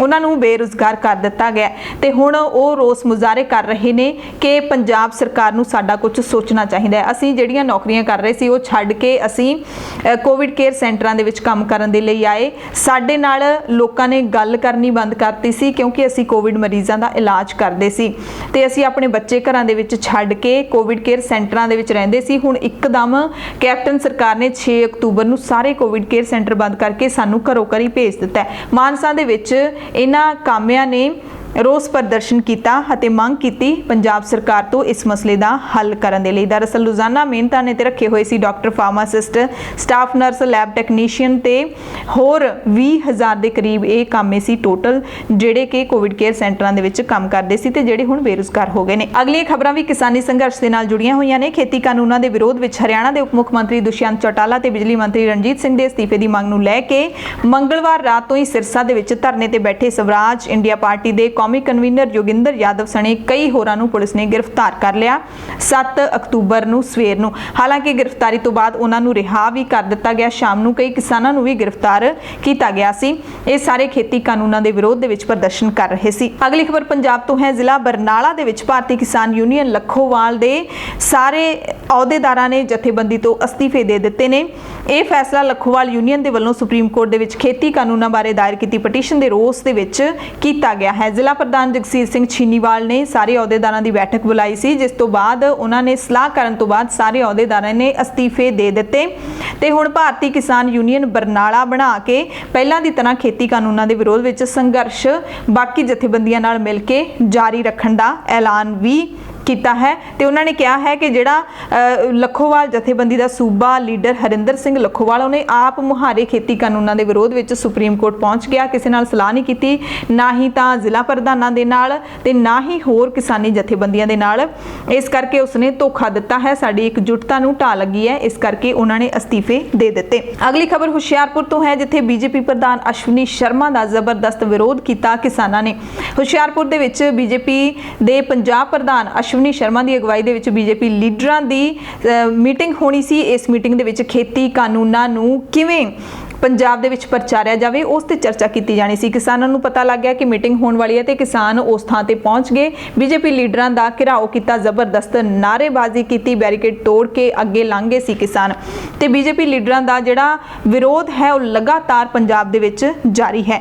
ਅੰਮ੍ਰਿਤਸਰ ਦੇ ਵਿੱਚ ਵੀ ਭਾਜਪਾ ਦੇ ਰਾਜ ਸਭਾ ਮੈਂਬਰ ਸ਼ਵੇਤ ਮਲਿਕ ਦੇ ਘਰ ਦੇ ਬਾਹਰ ਧਰਨਾ ਲਗਾਤਾਰ ਜਾਰੀ ਹੈ। ਕਿਸਾਨਾਂ ਨੇ ਭਾਰਤੀ ਜਨਤਾ ਪਾਰਟੀ ਦੇ ਸਾਬਕਾ ਕੇਂਦਰੀ ਮੰਤਰੀ ਵਿਜੇ ਸਾਂਪਲਾ ਦੀ ਨਲੋਈਆਂ ਚੌਂਕ ਸਥਿਤ ਕੋਠੀ ਦੇ ਬਾਹਰ ਮੁਜ਼ਾਹਰਾ ਕੀਤਾ। ਪ੍ਰਦਰਸ਼ਨਕਾਰੀ ਪੁਲਿਸ ਦੀਆਂ ਰੋਕਾਂ ਤੋੜ ਕੇ ਸਾਂਪਲਾ ਦੀ ਕੋਠੀ ਤੱਕ ਪਹੁੰਚ ਗਏ ਤੇ ਕੇਂਦਰ ਸਰਕਾਰ ਖਿਲਾਫ ਨਾਅਰੇਬਾਜ਼ੀ ਕੀਤੀ। ਮੁਜ਼ਾਹਰਾ ਕਰਨ ਤੋਂ ਬਾਅਦ ਕਿਸਾਨ ਜਦੋਂ ਧਰਨੇ ਵਾਲੀ ਥਾਂ ਤੇ ਆ ਗਏ ਤਾਂ ਸਾਂਪਲਾ ਦਾ ਪੁੱਤਰ ਉਹਨਾਂ ਲਈ ਪੀਣ ਵਾਲਾ ਪਾਣੀ ਤੇ ਫਰੂਟੀਆਂ ਦੇ ਡੱਬੇ ਲੈ ਕੇ ਗਿਆ। ਪਿੱਛੇ ਸਾਂਪਲਾ ਵੀ ਉੱਥੇ ਗਏ, ਪਰ ਰੋਹ ਵਿੱਚ ਆਏ ਕਿਸਾਨਾਂ ਨੇ ਸਮਾਨ ਸੜਕ ਤੇ ਸੁੱਟ ਦਿੱਤਾ ਤੇ ਨਾਅਰੇਬਾਜ਼ੀ ਕਰਨੀ ਸ਼ੁਰੂ ਕਰ ਦਿੱਤੀ। ਧੱਕਾ ਮੁੱਕੀ ਤੋਂ ਬਾਅਦ ਪੁਲਿਸ ਨੇ ਪਿਓ ਪੁੱਤਰ ਨੂੰ ਸਹੀ ਸਲਾਮਤ ਉਹਨਾਂ ਦੀ ਕੋਠੀ ਤੱਕ ਪਹੁੰਚਾਇਆ। ਸਾਂਪਲਾ ਨੇ ਕਿਹਾ ਕਿ ਅਕਾਲੀ ਦਲ ਨੇ ਕਿਸਾਨਾਂ ਨੂੰ ਸਮਝਾਉਣ ਦੀ ਥਾਂ ਦੂਸਰੀਆਂ ਪਾਰਟੀਆਂ ਦੇ ਵਾਂਗ ਭੜਕਾਉਣਾ ਸ਼ੁਰੂ ਕਰ ਦਿੱਤਾ ਹੈ, ਪਰ ਅਸੀਂ ਕਿਸਾਨਾਂ ਦੇ ਖਦਸ਼ੇ ਦੂਰ ਕਰਕੇ ਹੀ ਹਟਾਂਗੇ। ਯਾਨੀ ਕਿ ਬੀਜੇਪੀ ਲੀਡਰ ਹਾਲੇ ਵੀ ਮੰਨ ਨਹੀਂ ਰਹੇ ਕਿ ਕਿਸਾਨੀ ਜਿਹੜੇ ਖੇਤੀ ਕਾਨੂੰਨ ਨੇ ਉਹ ਕਿਸੇ ਵੀ ਕੀਮਤ ਤੇ ਰੱਦ ਕੀਤੇ ਜਾਣਗੇ। ਅਗਲੀ ਖਬਰ ਦੱਸਦੀ ਹੈ ਕਿ ਚੰਡੀਗੜ੍ਹ ਦੇ ਵਿੱਚ ਕਿਸਾਨ ਜਥੇਬੰਦੀਆਂ ਨੇ ਜਿਹੜੀ ਬੈਠਕ ਕੀਤੀ ਸੀ, ਉਸ ਤੋਂ ਬਾਅਦ ਕਿਸਾਨ ਜਥੇਬੰਦੀਆਂ ਦੇ ਨਾਲ ਪੰਜਾਬੀ ਕਲਾਕਾਰਾਂ ਨੇ ਵੀ ਬੈਠਕ ਕੀਤੀ। ਜਿਹੜੇ ਸਮਾਜ ਸੇਵੀ ਨੌਜਵਾਨ ਨੇ ਉਹ ਵੀ ਪਹੁੰਚੇ ਹੋਏ ਸੀ, ਕਿਸਾਨ ਜਥੇਬੰਦੀਆਂ ਦੇ ਜਿਹੜੇ ਲੀਡਰ ਨੌਜਵਾਨ ਨੇ ਉਹ ਵੀ ਪਹੁੰਚੇ ਹੋਏ ਸੀ। ਇਸ ਮੀਟਿੰਗ ਦੇ ਵਿੱਚ ਕੀ ਸਿੱਟਾ ਨਿਕਲਿਆ ਹਾਲੇ ਤੱਕ ਕੁਝ ਸਾਹਮਣੇ ਨਹੀਂ ਆਇਆ ਸੀ ਬੁਲੇਟਿਨ ਪੜਨ ਤੇ ਤੱਕ, ਪਰ ਜੋ ਕੁਝ ਸੁਣਿਆ ਉਸ ਤੋਂ ਇਹੀ ਸੀ ਕਿ ਜਿਹੜੀ 14 ਮੈਂਬਰੀ ਕਮੇਟੀ ਬਣਾਉਣ ਦਾ ਐਲਾਨ ਕੀਤਾ ਸੀ ਪਿਛਲੇ ਦਿਨੀ ਕਿਸਾਨਾਂ ਤੇ ਕਲਾਕਾਰਾਂ ਦੀ ਮਿਲ ਕੇ, ਉਸ ਦੇ ਵਿੱਚ ਇਹੀ ਸੀ ਕਿ ਆਉਂਦੇ ਕੁਝ ਦਿਨਾਂ ਦੇ ਵਿੱਚ 14 ਮੈਂਬਰ ਕਿਹੜੇ ਹੋਣਗੇ ਉਸ ਦਾ ਐਲਾਨ ਕਰ ਦਿੱਤਾ ਜਾਏਗਾ, ਕਿਉਂਕਿ ਕਲਾਕਾਰਾਂ ਵਾਲੇ ਪਾਸੇ ਕਿਤੇ ਨਾ ਕਿਤੇ ਫੁੱਟ ਹੈ ਜਿਹੜੀ ਉਹ ਪੈਂਦੀ ਦਿਖਾਈ ਦੇ ਰਹੀ ਹੈ। ਕਲਾਕਾਰ ਅੱਡੋ ਫਾਟੀ ਹੋਏ ਤੁਰੇ ਫਿਰਦੇ ਨੇ, ਪਰ ਹੁਣ ਇਹ ਪਤਾ ਲੱਗ ਰਿਹਾ ਕਿ 7 ਮੈਂਬਰ ਕਿਸਾਨ ਜਥੇਬੰਦੀਆਂ ਦੇ ਹੋਣਗੇ, 7 ਮੈਂਬਰ ਨੇ ਜਿਹੜੇ ਕਲਾਕਾਰਾਂ ਦੇ, ਸਮਾਜ ਸੇਵੀ ਜਿਹੜੇ ਨੌਜਵਾਨ ਨੇ ਉਹਨਾਂ ਦੇ, ਅਤੇ ਜਿਹੜੇ ਹੋਰ ਜਥੇਬੰਦੀਆਂ ਨਾਲ ਸਿੱਖ ਜਥੇਬੰਦੀਆਂ ਨੇ ਉਹਨਾਂ ਦੇ ਵੀ ਲੀਡਰ ਨੇ ਜਿਹੜੇ ਉਹਨਾਂ ਦੇ ਵੀ ਮੈਂਬਰ ਸ਼ਾਮਿਲ ਕੀਤੇ ਜਾਣਗੇ। ਤੇ ਇੱਕ ਖਬਰ ਇਹ ਵੀ ਮਿਲ ਰਹੀ ਹੈ ਕਿ ਚੰਡੀਗੜ੍ਹ ਦੇ ਵਿੱਚ ਪੰਜਾਬੀ ਕਲਾਕਾਰਾਂ ਨੇ ਇੱਕ ਮੀਟਿੰਗ ਕੀਤੀ ਅਤੇ ਹੁਣ ਸੋਸ਼ਲ ਮੀਡੀਆ ਗੀਤਾਂ ਤੇ ਨਾਟਕਾਂ ਦੇ ਰਾਹੀਂ ਲੋਕਾਂ ਤੱਕ ਕਿਸਾਨਾਂ ਦੀ ਆਵਾਜ਼ ਪਹੁੰਚਾਉਣ ਦਾ ਐਲਾਨ ਕੀਤਾ ਹੈ ਕਲਾਕਾਰਾਂ ਨੇ। ਇਸ ਗੱਲ ਦਾ ਪ੍ਰਗਟਾਵਾ ਪੰਜਾਬ ਦੇ ਫਿਲਮ ਸਨਅਤ, ਗੀਤਕਾਰ, ਥੀਏਟਰ ਤੇ ਫਾਈਨ ਆਰਟਸ ਦੇ ਅਦਾਕਾਰਾਂ ਨੇ ਚੰਡੀਗੜ੍ਹ ਦੇ ਵਿੱਚ ਕਿਸਾਨ ਭਵਨ ਦੇ ਵਿੱਚ ਮੀਟਿੰਗ ਤੋਂ ਬਾਅਦ ਕੀਤਾ। ਇਹ ਮੀਟਿੰਗ 6 ਅਕਤੂਬਰ ਨੂੰ ਹੋਈ ਸੀ। ਇਸ ਮੌਕੇ ਗਾਇਕ ਕੰਵਰ ਗਰੇਵਾਲ ਵੀ ਪਹੁੰਚੇ ਹੋਏ ਸੀ। ਉਹਨਾਂ ਨੇ ਕਿਹਾ ਹੈ ਕਿ ਪੰਜਾਬੀ ਗੀਤਾਂ ਤੇ ਨਾਟਕਾਂ ਦੇ ਵਿਸ਼ੇ ਵਿੱਚ ਕੁਝ ਵਖਰੇਵਾਂ ਵੇਖਣ ਨੂੰ ਮਿਲੇਗਾ। ਪੰਜਾਬੀ ਕਲਾਕਾਰ ਕਿਸੇ ਇੱਕ ਥਾਂ ਤੇ ਬੈਠ ਕੇ ਸੰਘਰਸ਼ ਕਰਨ ਦੀ ਥਾਂ ਕਿਸਾਨ ਜਥੇਬੰਦੀਆਂ ਦੀ ਅਗਵਾਈ ਵਿੱਚ ਸੂਬੇ ਭਰ ਦੇ ਵਿੱਚ ਵੱਖ-ਵੱਖ ਥਾਵਾਂ ਤੇ ਜਾ ਕੇ ਸੰਘਰਸ਼ ਵਿੱਚ ਹਿੱਸਾ ਲੈਣਗੇ। ਕਿਸਾਨੀ ਸੰਘਰਸ਼ ਦੀ ਆਵਾਜ਼ ਨੂੰ ਸੋਸ਼ਲ ਮੀਡੀਆ, ਨੁੱਕੜ ਨਾਟਕਾਂ, ਗੀਤਾਂ ਦੇ ਰਾਹੀਂ ਸੂਬੇ ਦੇ ਪਿੰਡ-ਪਿੰਡ, ਘਰ-ਘਰ ਤੱਕ ਪਹੁੰਚਾਉਣਗੇ ਤਾਂ ਜੋ ਇਸ ਸੰਘਰਸ਼ ਵਿੱਚ ਹਰ ਤਬਕੇ, ਹਰ ਉਮਰ ਦੇ ਲੋਕ ਨਿਕਲ ਕੇ ਕਿਸਾਨਾਂ ਦੇ ਨਾਲ ਆ ਸਕਣ। ਅਗਲੀ ਖਬਰ ਸ਼੍ਰੋਮਣੀ ਗੁਰਦੁਆਰਾ ਪ੍ਰਬੰਧਕ ਕਮੇਟੀ ਚੋਣਾਂ ਦੇ ਨਾਲ ਜੁੜੀ ਹੋਈ ਹੈ। ਕੇਂਦਰ ਸਰਕਾਰ ਨੇ ਗੁਰਦੁਆਰਾ ਚੋਣ ਕਮਿਸ਼ਨ ਦੇ ਮੁੱਖ ਚੋਣ ਕਮਿਸ਼ਨਰ ਨਿਯੁਕਤ ਕਰ ਦਿੱਤਾ ਹੈ ਰਿਟਾਇਰਡ ਜਸਟਿਸ SS ਸਾਰੋ ਨੂੰ, ਤੇ ਹੁਣ ਇਸ ਤੋਂ ਬਾਅਦ ਕਿਸੇ ਵੇਲੇ ਵੀ SGPC ਚੋਣਾਂ ਦੇ ਲਈ ਨੋਟੀਫਿਕੇਸ਼ਨ ਆ ਸਕਦਾ ਹੈ ਅਤੇ 2011 ਤੋਂ ਬਾਅਦ 10 ਸਾਲਾਂ ਦੇ ਵਕਫੇ ਤੋਂ ਬਾਅਦ ਹੁਣ SGPC ਚੋਣ ਹੈ ਜਿਹੜੀ 2021 ਜੂਨ ਜੁਲਾਈ ਤੱਕ ਹੋਣ ਦੀ ਸੰਭਾਵਨਾ ਹੈ, ਕਿਉਂਕਿ ਪ੍ਰੋਸੈਸ ਨੂੰ ਇੰਨਾ ਸਮਾਂ ਲੱਗ ਜਾਏਗਾ। ਤੇ ਇਸ ਦੀ ਮੰਗ ਸ਼੍ਰੋਮਣੀ ਅਕਾਲੀ ਦਲ ਬਾਦਲ ਪਾਰਟੀ ਤੋਂ ਇਲਾਵਾ ਸਾਰੀਆਂ ਪਾਰਟੀਆਂ ਦੇ ਵੱਲੋਂ, ਸਾਰੀਆਂ ਪੰਥਕ ਜਥੇਬੰਦੀਆਂ ਦੇ ਵੱਲੋਂ ਕੀਤੀ ਜਾ ਰਹੀ ਸੀ ਤੇ ਮੁੱਖ ਚੋਣ ਕਮਿਸ਼ਨਰ ਨਿਯੁਕਤ ਕੀਤੇ ਜਾਣ ਤੋਂ ਬਾਅਦ ਵੱਖ-ਵੱਖ ਧਾਰਮਿਕ ਲੀਡਰਾਂ ਨੇ ਇਸ ਫੈਸਲੇ ਦਾ ਸਵਾਗਤ ਕੀਤਾ ਹੈ। ਅਗਲੀ ਖਬਰ ਹੈ ਕਿ ਪੰਜਾਬ ਦੇ ਵਿੱਚ ਕਿਸਾਨਾਂ ਦਾ ਸੰਘਰਸ਼ ਲਗਾਤਾਰ ਜਾਰੀ ਹੈ। ਰਿਲਾਇੰਸ ਦੇ ਪੈਟਰੋਲ ਪੰਪ ਘੇਰੇ ਜਾ ਰਹੇ ਨੇ, ਟੋਲ ਪਲਾਜ਼ਿਆਂ ਦੇ ਬਾਹਰ ਕਿਸਾਨ ਬੈਠੇ ਨੇ, ਰੇਲਵੇ ਟਰੈਕ ਨੇ ਜਿਹੜੇ ਉਹ ਜਾਮ ਕੀਤੇ ਹੋਏ ਨੇ ਤੇ ਬੀਜੇਪੀ ਲੀਡਰਾਂ ਦੇ ਘਰ ਵੀ ਘੇਰੇ ਜਾ ਰਹੇ ਨੇ। ਤੇ ਇਸ ਦੌਰਾਨ ਹੁਣ ਇਹ ਖਬਰ ਵੀ ਮਿਲ ਰਹੀ ਹੈ ਕਿ ਕੁਝ ਜਿਹੜੇ ਰਿਲਾਇੰਸ ਪੰਪਾਂ ਦੇ ਡੀਲਰ ਹੈਗੇ ਨੇ ਉਹਨਾਂ ਨੇ ਵੀ ਕਿਸਾਨਾਂ ਦੀ ਹਮਾਇਤ ਦਾ ਐਲਾਨ ਕਰ ਦਿੱਤਾ ਹੈ। ਗੁਰੂਸਰ ਸੁਧਾਰ ਦੇ ਵਿੱਚ ਨੂਰਪੁਰਾ ਪਿੰਡ ਦੇ ਨੇੜੇ ਰਿਲਾਇੰਸ ਕੰਪਨੀ ਦੇ ਪੈਟਰੋਲ ਪੰਪ ਮਾਲਕਾਂ ਨੇ ਪਿਛਲੇ 7 ਦਿਨਾਂ ਤੋਂ ਪੰਪ ਬੰਦ ਕਰ ਕਰ ਰੱਖਿਆ ਸੀ ਤੇ ਹੁਣ ਉਹ ਕਿਸਾਨਾਂ ਦੇ ਰੋਸ ਦੇ ਵਿੱਚ ਵੀ ਸ਼ਾਮਿਲ ਹੋ ਗਏ ਨੇ। ਰਾਏਕੋਟ ਫਿਲਿੰਗ ਸਟੇਸ਼ਨ ਦੇ ਮਾਲਕ ਰਮਨ ਗੋਇਲ ਨੇ ਤਾਂ ਤੇਲ ਪਾਉਣ ਵਾਲੀਆਂ ਜਿਹੜੀਆਂ ਮਸ਼ੀਨਾਂ ਨੇ ਉਹ ਪਹਿਲੇ ਦਿਨ ਤੋਂ ਹੀ ਤਰਪਾਲਾਂ ਪਾ ਕੇ ਢੱਕ ਦਿੱਤੀਆਂ ਸੀ, ਪਰ ਹੁਣ ਉਹਨਾਂ ਨੇ ਕਾਲੇ ਝੰਡੇ ਵਾਲਾ ਬੈਨਰ, ਰੋਸ ਵਾਲਾ ਬੈਨਰ ਵੀ ਪੰਪ ਦੇ ਬਾਹਰ ਟੰਗ ਦਿੱਤਾ ਹੈ, ਇਹ ਲਿਖ ਕੇ ਕਿ ਅਸੀਂ ਕਿਸਾਨ ਵਿਰੋਧੀ ਐਕਟ ਦਾ ਵਿਰੋਧ ਕਰਦੇ ਹਾਂ ਤੇ ਕਿਸਾਨਾਂ ਮਜ਼ਦੂਰਾਂ ਦੇ ਅੰਦੋਲਨ ਦਾ ਸਮਰਥਨ ਕਰਦੇ ਹਾਂ। ਸੋ ਕਿਸਾਨਾਂ ਦੇ ਸੰਘਰਸ਼ ਦੇ ਵਿੱਚ ਹਰ ਕੋਈ ਜੁਟ ਰਿਹਾ ਹੈ ਤੇ ਇਹ ਵੀ ਖਬਰ ਮਿਲ ਰਹੀ ਹੈ ਕਿ ਜਿਹੜੇ ਰਿਲਾਇੰਸ ਦੇ ਪੈਟਰੋਲ ਪੰਪਾਂ ਦੇ ਮਾਲਕ ਨੇ ਜਾਂ ਡੀਲਰ ਨੇ ਜਿਹੜੇ ਕਿਸਾਨਾਂ ਦੇ ਸੰਘਰਸ਼ ਦੀ ਹਮਾਇਤ ਕਰ ਰਹੇ ਨੇ, ਉਹ ਆਪਣੀਆਂ ਗੱਡੀਆਂ ਦੇ ਵਿੱਚ ਪੈਟਰੋਲ ਵੀ ਹੋਰ ਪੰਪਾਂ ਤੋਂ ਪਵਾ ਰਹੇ ਨੇ। ਅਗਲੀ ਖਬਰ ਲਹਿਰਾਗਾਗਾ ਤੋਂ ਹੈ, ਜਿੱਥੇ ਕਿਸਾਨ ਅੰਦੋਲਨ ਪੂਰੀ ਤਰ੍ਹਾਂ ਦੇ ਨਾਲ ਭਖਿਆ ਹੋਇਆ ਹੈ। ਇੱਥੇ ਬੀਬੀਆਂ ਵੀ ਮੈਦਾਨ ਦੇ ਵਿੱਚ ਡਟੀਆਂ ਹੋਈਆਂ ਨੇ। 31 ਕਿਸਾਨ ਜਥੇਬੰਦੀਆਂ ਦੇ ਸਾਂਝੇ ਸੱਦੇ ਦੇ ਉੱਤੇ ਇੱਥੇ ਲਗਾਤਾਰ ਧਰਨਾ ਦਿੱਤਾ ਜਾ ਰਿਹਾ ਹੈ। ਲਹਿਰਾਗਾਗਾ ਦੇ ਛਾਜਲੀ ਵਿੱਚ ਅਡਾਨੀ ਦੇ ਸਾਈਲੋ ਗੋਦਾਮ ਬਲਾਕ ਲਹਿਰਾਗਾਗਾ ਦੇ ਰਿਲਾਇੰਸ ਪੰਪ ਉੱਤੇ 19 ਪਿੰਡਾਂ ਵੱਲੋਂ ਸੰਗਰੂਰ ਦੇ ਜਨਰਲ ਸਕੱਤਰ ਦਰਬਾਰਾ ਸਿੰਘ ਛਾਜਲੀ ਦੀ ਅਗਵਾਈ ਵਿੱਚ ਲਗਾਤਾਰ ਧਰਨਾ ਜਾਰੀ ਹੈ। ਸੋ ਹੁਣ ਹਕੀਕਤ ਦੇ ਵਿੱਚ ਸਰਕਾਰ ਦੇ ਦਾਅਵਿਆਂ ਦੀ ਆਪਾਂ ਥੋੜੀ ਜਿਹੀ ਪੜਤਾਲ ਕਰ ਲੈਂਦੇ ਹਾਂ। ਸਰਕਾਰ ਕਹਿ ਰਹੀ ਹੈ MSP ਨਾ ਖਤਮ ਹੋਇਆ, ਨਾ ਖਤਮ ਹੋਏਗਾ ਤੇ ਨਾ ਹੀ ਖਤਮ ਕੀਤਾ ਗਿਆ ਹੈ। ਪੰਜਾਬ ਦੇ ਵਿੱਚ ਝੋਨੇ ਦੀ ਫਸਲ ਆਈ ਹੋਈ ਹੈ, ਮੰਡੀਆਂ ਦੇ ਵਿੱਚ ਨਰਮਾ ਜਿਹੜਾ ਉਹ ਚੁਗ ਰਹੇ ਨੇ ਲੋਕ ਮਾਲਵਾ ਪੱਟੀ ਦੇ, ਤੇ ਨਰਮਾ ਵੀ ਮੰਡੀਆਂ ਦੇ ਵਿੱਚ ਪਹੁੰਚਣ ਲੱਗ ਗਿਆ। ਪਰ ਹਕੀਕਤ ਇਹ ਹੈ ਕਿ MSP ਤੋਂ ਘੱਟ ਰੇਟ ਦੇ ਉੱਤੇ ਫਸਲ ਖਰੀਦੀ ਜਾ ਰਹੀ ਹੈ। ਪਹਿਲਾਂ ਹੀ ਖੇਤੀ ਕਾਨੂੰਨ ਹਲੇ ਲਾਗੂ ਹੋਏ ਨਹੀਂ, ਉਸ ਤੋਂ ਪਹਿਲਾਂ ਹੀ ਕਿਸਾਨ ਰੋਲਣ ਲੱਗੇ ਨੇ। ਮੰਡੀਆਂ ਦੇ ਵਿੱਚ ਹਾਹਾਕਾਰ ਮਚੀ ਹੋਈ ਹੈ। ਮੋਗਾ ਮੰਡੀ ਦੀ ਗੱਲ ਕਰੀਏ ਤਾਂ ਇੱਥੇ ਮੰਡੀ ਦੇ ਵਿੱਚ ਕਿਸਾਨ ਝੋਨਾ ਲੈ ਕੇ ਆਉਣੇ ਸ਼ੁਰੂ ਹੋ ਗਏ ਨੇ, ਪਰ ਸਵੇਰ ਤੋਂ ਲੈ ਕੇ ਸ਼ਾਮ ਤੱਕ ਕਿਸਾਨਾਂ ਦੀ ਫਸਲ ਦੀ ਬੋਲੀ ਨਹੀਂ ਲੱਗਦੀ, ਨਾ ਹੀ ਕੋਈ ਸਰਕਾਰੀ ਅਧਿਕਾਰੀ ਇੱਥੇ ਆਉਂਦਾ ਹੈ।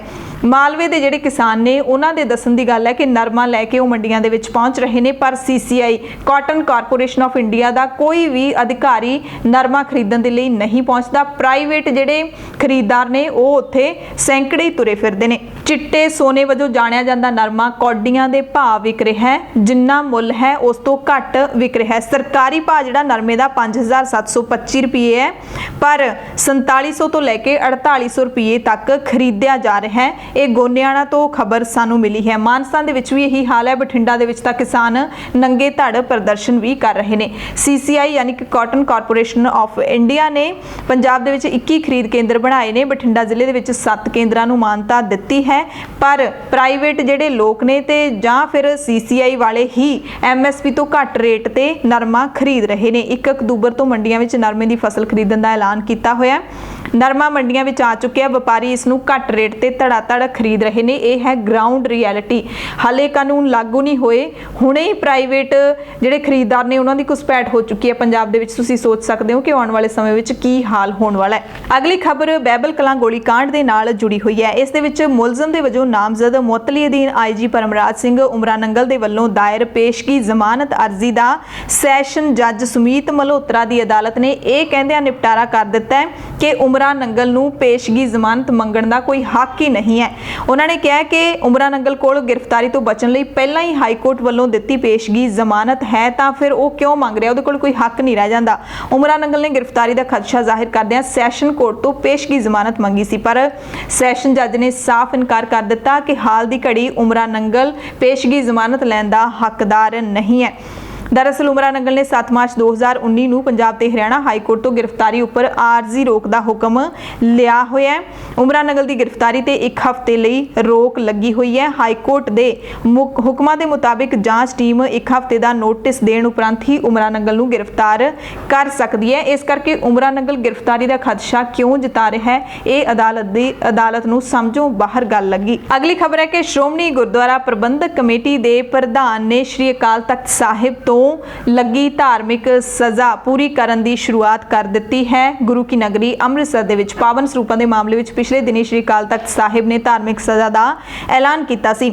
ਇਸ ਦੇ ਤਹਿਤ SGPC ਦੀ ਮੌਜੂਦਾ ਐਗਜ਼ੈਕਟਿਵ ਕਮੇਟੀ ਦੇ ਸਾਰੇ ਮੈਂਬਰ ਪ੍ਰਧਾਨ ਗੋਬਿੰਦ ਸਿੰਘ ਲੌਂਗੋਵਾਲ ਸਮੇਤ ਗੁਰਦੁਆਰਾ ਸਾਰਾਗੜੀ ਸਾਹਿਬ ਤੋਂ ਸ਼੍ਰੀ ਹਰਮੰਦਰ ਸਾਹਿਬ ਤੱਕ ਝਾੜੂ ਲਾਉਂਦੇ ਹੋਏ ਗਏ ਤੇ ਸੇਵਾ ਕੀਤੀ।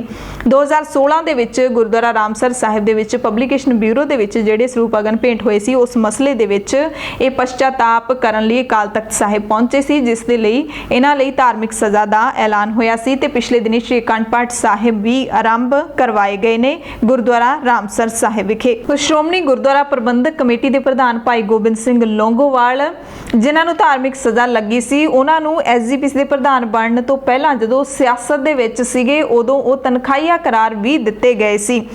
ਭਾਈ ਗੋਬਿੰਦ ਸਿੰਘ ਲੌਂਗੋਵਾਲ ਉਹਨਾਂ 39 ਲੀਡਰਾਂ ਦੇ ਵਿੱਚ ਸ਼ੁਮਾਰ ਸੀ ਜਿਨ੍ਹਾਂ ਨੂੰ ਪੰਜਾਬ ਵਿਧਾਨ ਸਭਾ ਚੋਣਾਂ ਦੌਰਾਨ ਡੇਰਾ ਸੱਚਾ ਸੌਦਾ ਮੁਖੀ ਨਾਲ ਮੁਲਾਕਾਤ ਕਰਨ ਦੇ ਦੋਸ਼ ਵਿੱਚ ਸ਼੍ਰੀ ਅਕਾਲ ਤਖਤ ਸਾਹਿਬ ਵੱਲੋਂ ਤਨਖਾਹ ਲਾਈ ਗਈ ਸੀ। ਚੋਣਾਂ ਫਰਵਰੀ 2017 ਦੇ ਵਿੱਚ ਹੋਈਆਂ ਸੀ ਤੇ ਇਹਨਾਂ ਲੀਡਰਾਂ ਨੂੰ 17 ਅਪ੍ਰੈਲ 2017 ਨੂੰ ਤਨਖਾਹ ਲਾਈ ਹੋਈ ਸੀ। ਸੋ ਤਨਖਾਹ ਜਦੋਂ ਪੂਰੀ ਹੋ ਗਈ ਸੀ ਉਸ ਤੋਂ ਬਾਅਦ ਸ਼੍ਰੋਮਣੀ ਗੁਰਦੁਆਰਾ ਪ੍ਰਬੰਧਕ ਕਮੇਟੀ ਦੇ ਪ੍ਰਧਾਨ ਦਾ ਵੱਡਾ ਅਹੁਦਾ ਵੀ ਭਾਈ ਗੋਬਿੰਦ ਸਿੰਘ ਲੌਂਗੋਵਾਲ ਨੂੰ ਦਿੱਤਾ ਗਿਆ ਸੀ ਤੇ ਉਦੋਂ ਖਬਰਾਂ ਵੀ ਚੱਲੀਆਂ ਸੀ ਕਿ ਸੁਖਬੀਰ ਸਿੰਘ ਬਾਦਲ ਨੇ ਤਨਖਾਹੀਆ ਪ੍ਰਧਾਨ ਲਾ ਦਿੱਤਾ ਹੈ। ਤਾਂ ਉਦੋਂ ਇਹੀ ਸਪਸ਼ਟੀਕਰਨ ਸੀ ਕਮੇਟੀ ਦਾ ਜਾਂ ਫਿਰ ਜਿਹੜੇ ਇਹ ਫੈਸਲਾ ਕਰਦੇ ਨੇ ਕਿ ਜਦੋਂ ਤਨਖਾਹ ਪੂਰੀ ਕਰ ਲਈ ਜਾਂਦੀ ਹੈ ਤਾਂ ਉਸ ਤੇ ਤਨਖਾਹੀਏ ਦਾ ਕੋਈ ਦੋਸ਼ ਨਹੀਂ ਰਹਿੰਦਾ।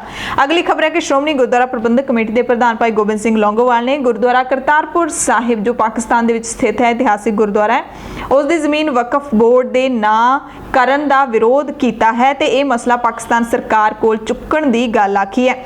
ਗੁਰਦੁਆਰਾ ਹਰੀਆਂ ਵੇਲਾ ਪਹੁੰਚੇ ਸੀ ਗੋਬਿੰਦ ਸਿੰਘ ਲੌਂਗੋਵਾਲ ਹੁਸ਼ਿਆਰਪੁਰ ਦੇ ਵਿੱਚ 6 ਅਕਤੂਬਰ ਨੂੰ। ਉਹਨਾਂ ਕਿਹਾ ਕਿ ਗੁਰੂ ਸਾਹਿਬ ਦੇ ਨਾਂ ਦੀ ਜ਼ਮੀਨ ਹੈ ਜਿਹੜੀ ਉਹ ਗੁਰੂ ਘਰ ਦੀ ਹੀ ਰਹਿਣੀ ਚਾਹੀਦੀ ਹੈ। ਦਰਅਸਲ ਕਰਤਾਰਪੁਰ ਸਾਹਿਬ ਗੁਰਦੁਆਰਾ ਬਹੁਤ ਵੱਡੀ ਜ਼ਮੀਨ ਦੇ ਵਿੱਚ ਬਣਿਆ ਹੋਇਆ ਤੇ ਇਤਿਹਾਸ ਦੇ ਵਿੱਚ ਦਰਜ ਹੈ ਕਿ ਗੁਰੂ ਨਾਨਕ ਸਾਹਿਬ ਨੇ ਇਹ ਸਾਰੀ ਜ਼ਮੀਨ ਹੈ ਜਿਹੜੀ ਉਹ ਖਰੀਦੀ ਸੀ ਤੇ ਜਿੱਥੇ ਉਹ ਰਿਹਾ ਕਰਦੇ ਸੀ ਆਪਣੇ ਜੀਵਨ ਦੇ ਅੰਤਲੇ ਦਿਨਾਂ ਦੇ ਵਿੱਚ ਤੇ ਉੱਥੇ ਖੇਤੀਬਾੜੀ ਵੀ ਕਰਿਆ ਕਰਦੇ ਸੀ ਤੇ ਸੈਂਕੜੇ ਏਕੜ ਜ਼ਮੀਨ ਹੈ ਜਿਹੜੀ ਹੁਣ ਵਕਫ ਬੋਰਡ ਦੇ ਨਾਮ ਲਾ ਦਿੱਤੀ ਗਈ ਹੈ। ਅਗਲੀ ਖਬਰ ਅੰਮ੍ਰਿਤਸਰ ਤੋਂ ਆ ਰਹੀ ਹੈ ਜਿੱਥੇ ex serviceman contributory health scheme ਯਾਨੀ ਕਿ ECHS ਦੇ ਵਿੱਚ ਫੌਜ ਦੇ ਸਾਬਕਾ ਕਰਮਚਾਰੀਆਂ ਨੇ ਹੀ ECHS ਕਾਰਡ ਧਾਰਕਾਂ ਨੂੰ ਗੁੰਮਰਾਹ ਕੀਤਾ ਤੇ ਮਗਰੋਂ ਸੰਬੰਧਿਤ ਹਸਪਤਾਲਾਂ ਦੇ ਪ੍ਰਬੰਧਕਾਂ ਦੇ ਨਾਲ ਮਿਲੀ ਭੁਗਤ ਕਰਕੇ ਸਾਬਕਾ ਸੈਨਿਕ ਭਲਾਈ ਵਿਭਾਗ ਨੂੰ ਲੱਖਾਂ ਰੁਪਏ ਦਾ ਚੂਨਾ ਲਾਇਆ। ਇਹ ਖੁਲਾਸਾ ਫੌਜੀ ਪ੍ਰਸ਼ਾਸਨ ਦੇ ਵੱਲੋਂ ਕੀਤੀ ਜਾਂਚ ਤੋਂ ਹੋਇਆ ਹੈ। ਜਾਂਚ ਰਿਪੋਰਟ ਪੁਲਿਸ ਵਿਭਾਗ ਨੂੰ ਸੌਂਪ ਦਿੱਤੀ ਗਈ ਹੈ ਜਿਸ ਤਹਿਤ 24 ਜਣਿਆਂ ਦੇ ਖਿਲਾਫ ਥਾਣਾ ਕੰਟੋਨਮੈਂਟ ਦੇ ਵਿੱਚ ਧੋਖਾਧੜੀ ਦਾ ਕੇਸ ਦਰਜ ਕੀਤਾ ਗਿਆ।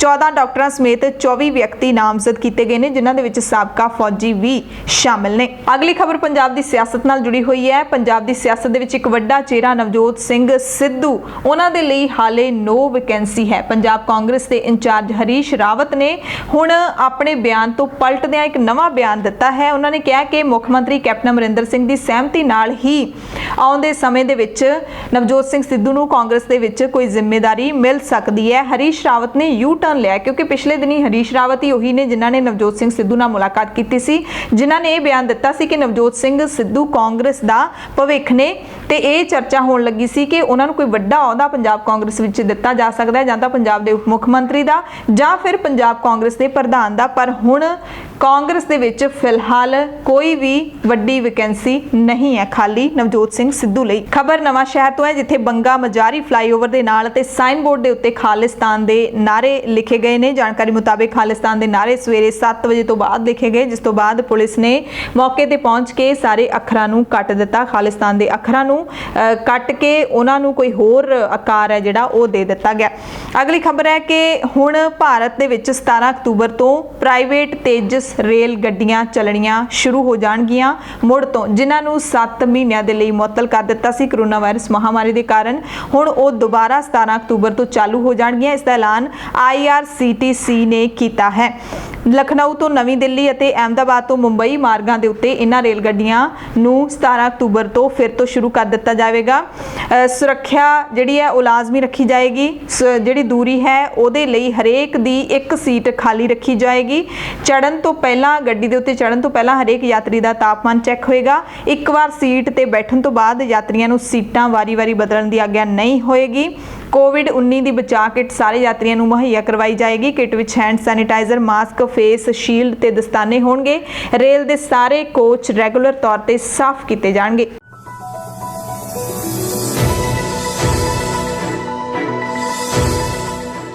ਪੂਰੇ ਭਾਰਤ ਦੀਆਂ ਖਬਰਾਂ ਦੇ ਵਿੱਚ ਸਭ ਤੋਂ ਪਹਿਲਾਂ ਤੁਹਾਨੂੰ ਸੁਪਰੀਮ ਕੋਰਟ ਦਾ ਉਹ ਬਿਆਨ ਸੁਣਾਉਂਦੇ ਹਾਂ ਜਿਸ ਦੇ ਨਾਲ ਪੁਲਿਸ ਨੂੰ ਕਾਰਵਾਈ ਕਰਨ ਦੇ ਲਈ ਆਜ਼ਾਦ ਕਰ ਦਿੱਤਾ ਗਿਆ, ਖੁੱਲ੍ਹ ਦੇ ਦਿੱਤੀ ਗਈ ਹੈ।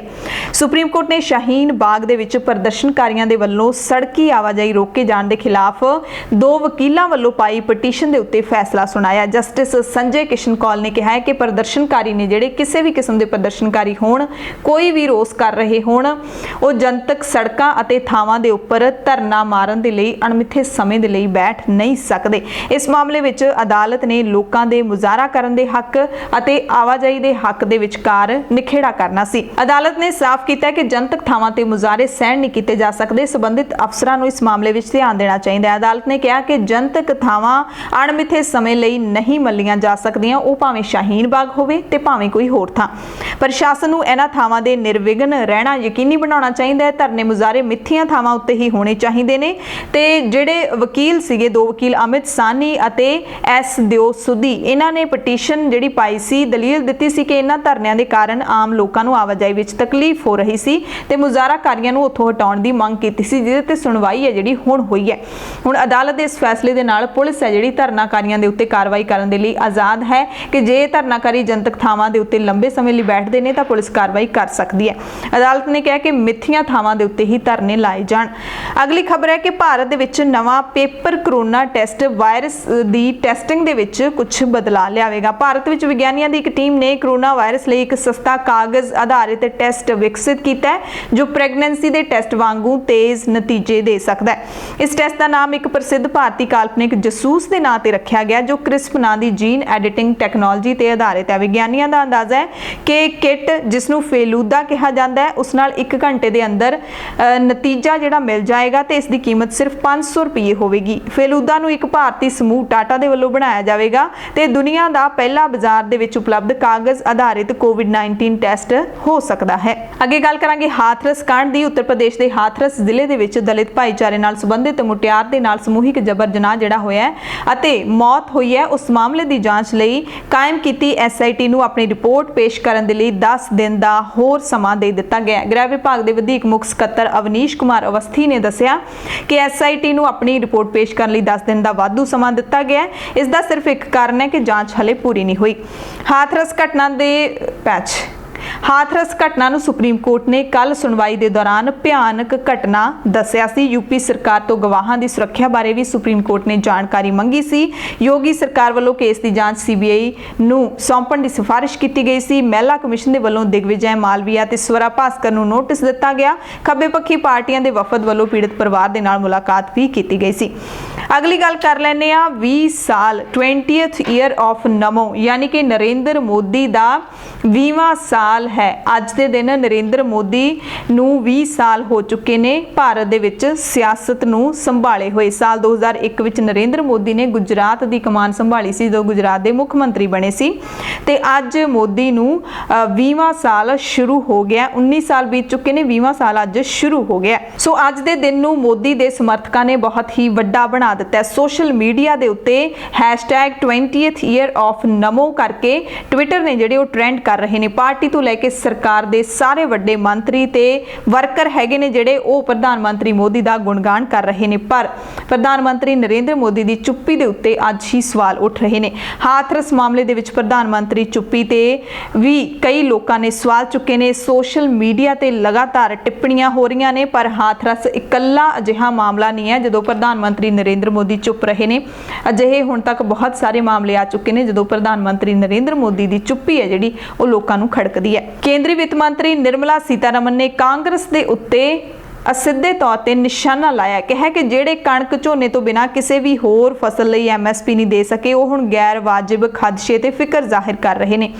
ਖੇਤੀ ਕਾਨੂੰਨਾਂ ਦੀ ਡਟਵੀਂ ਹਮਾਇਤ ਕੀਤੀ ਹੈ ਨਿਰਮਲਾ ਸੀਤਾਰਮਨ ਨੇ। ਕੇਂਦਰੀ ਵਿੱਤ ਮੰਤਰੀ ਨੇ ਤੇ ਇਹ ਵੀ ਕਿਹਾ ਹੈ ਕਿ MSP ਹੈ, ਇਹ ਸੀ ਤੇ ਅਗਾਂਹ ਵੀ ਰਹੇਗੀ, ਯਾਨੀ ਕਿ MSP ਕਾਇਮ ਹੈ ਤੇ ਭਵਿੱਖ ਦੇ ਵਿੱਚ ਵੀ ਰਹੇਗੀ। ਪਰ ਸੱਚਾਈ ਜਿਹੜੀ ਪੰਜਾਬ ਦੇ ਵਿੱਚ ਆਪਾਂ ਹੁਣੇ ਖਬਰ ਤੁਹਾਨੂੰ ਸੁਣਾਈ ਹੈ ਕਿ ਪੰਜਾਬ ਦੇ ਵਿੱਚ ਝੋਨੇ ਦੀ ਖਰੀਦ ਹੈ ਨਾ MSP ਨਾਲ ਹੋ ਰਹੀ ਹੈ, ਨਾ ਹੀ ਨਰਮਾ ਜਿਹੜਾ ਹੈਗਾ ਉਹ ਵੀ MSP ਦੇ ਨਾਲ ਨਹੀਂ ਚੱਕਿਆ ਜਾ ਰਿਹਾ। ਪ੍ਰਾਈਵੇਟ ਕੰਪਨੀਆਂ ਦੀ ਘੁਸਪੈਠ ਹੁਣੀ ਹੋ ਚੁੱਕੀ ਹੈ ਪੰਜਾਬ ਦੇ ਵਿੱਚ। ਅਗਲੀ ਖਬਰ ਹੈ ਕਿ ਰੀਆ ਚੱਕਰਵਰਤੀ ਨੂੰ ਸੁਸ਼ਾਂਤ ਸਿੰਘ ਰਾਜਪੂਤ ਮਾਮਲੇ ਦੇ ਵਿੱਚ ਬੰਬੇ ਹਾਈ ਕੋਰਟ ਤੋਂ ਜ਼ਮਾਨਤ ਮਿਲ ਗਈ ਹੈ, ਪਰ ਉਸਦੇ ਭਰਾ ਸ਼ੌਵਿਕ ਚੱਕਰਵਰਤੀ ਦੀ ਜ਼ਮਾਨਤ ਖਾਰਜ ਕਰ ਦਿੱਤੀ ਹੈ। ਜ਼ਮਾਨਤ ਦੇ ਨਾਲ ਕੋਰਟ ਨੇ ਕੁਝ ਸ਼ਰਤਾਂ ਰੱਖੀਆਂ ਨੇ। ਗ੍ਰੇਟਰ ਮੁੰਬਈ ਤੋਂ ਬਾਹਰ ਜਾਣ ਦੇ ਉੱਤੇ ਰੀਆ ਤੇ ਰੋਕ ਲੱਗੀ ਹੈ। ਜੇ ਜਾਣਾ ਤਾਂ ਇਨਵੈਸਟੀਗੇਸ਼ਨ ਆਫੀਸਰ ਨੂੰ ਜਾਣਕਾਰੀ ਦੇਣੀ ਹੋਏਗੀ। ਪਾਸਪੋਰਟ ਜਮ੍ਹਾਂ ਕਰਾਉਣ ਲਈ ਕਹਿ ਦਿੱਤਾ ਗਿਆ।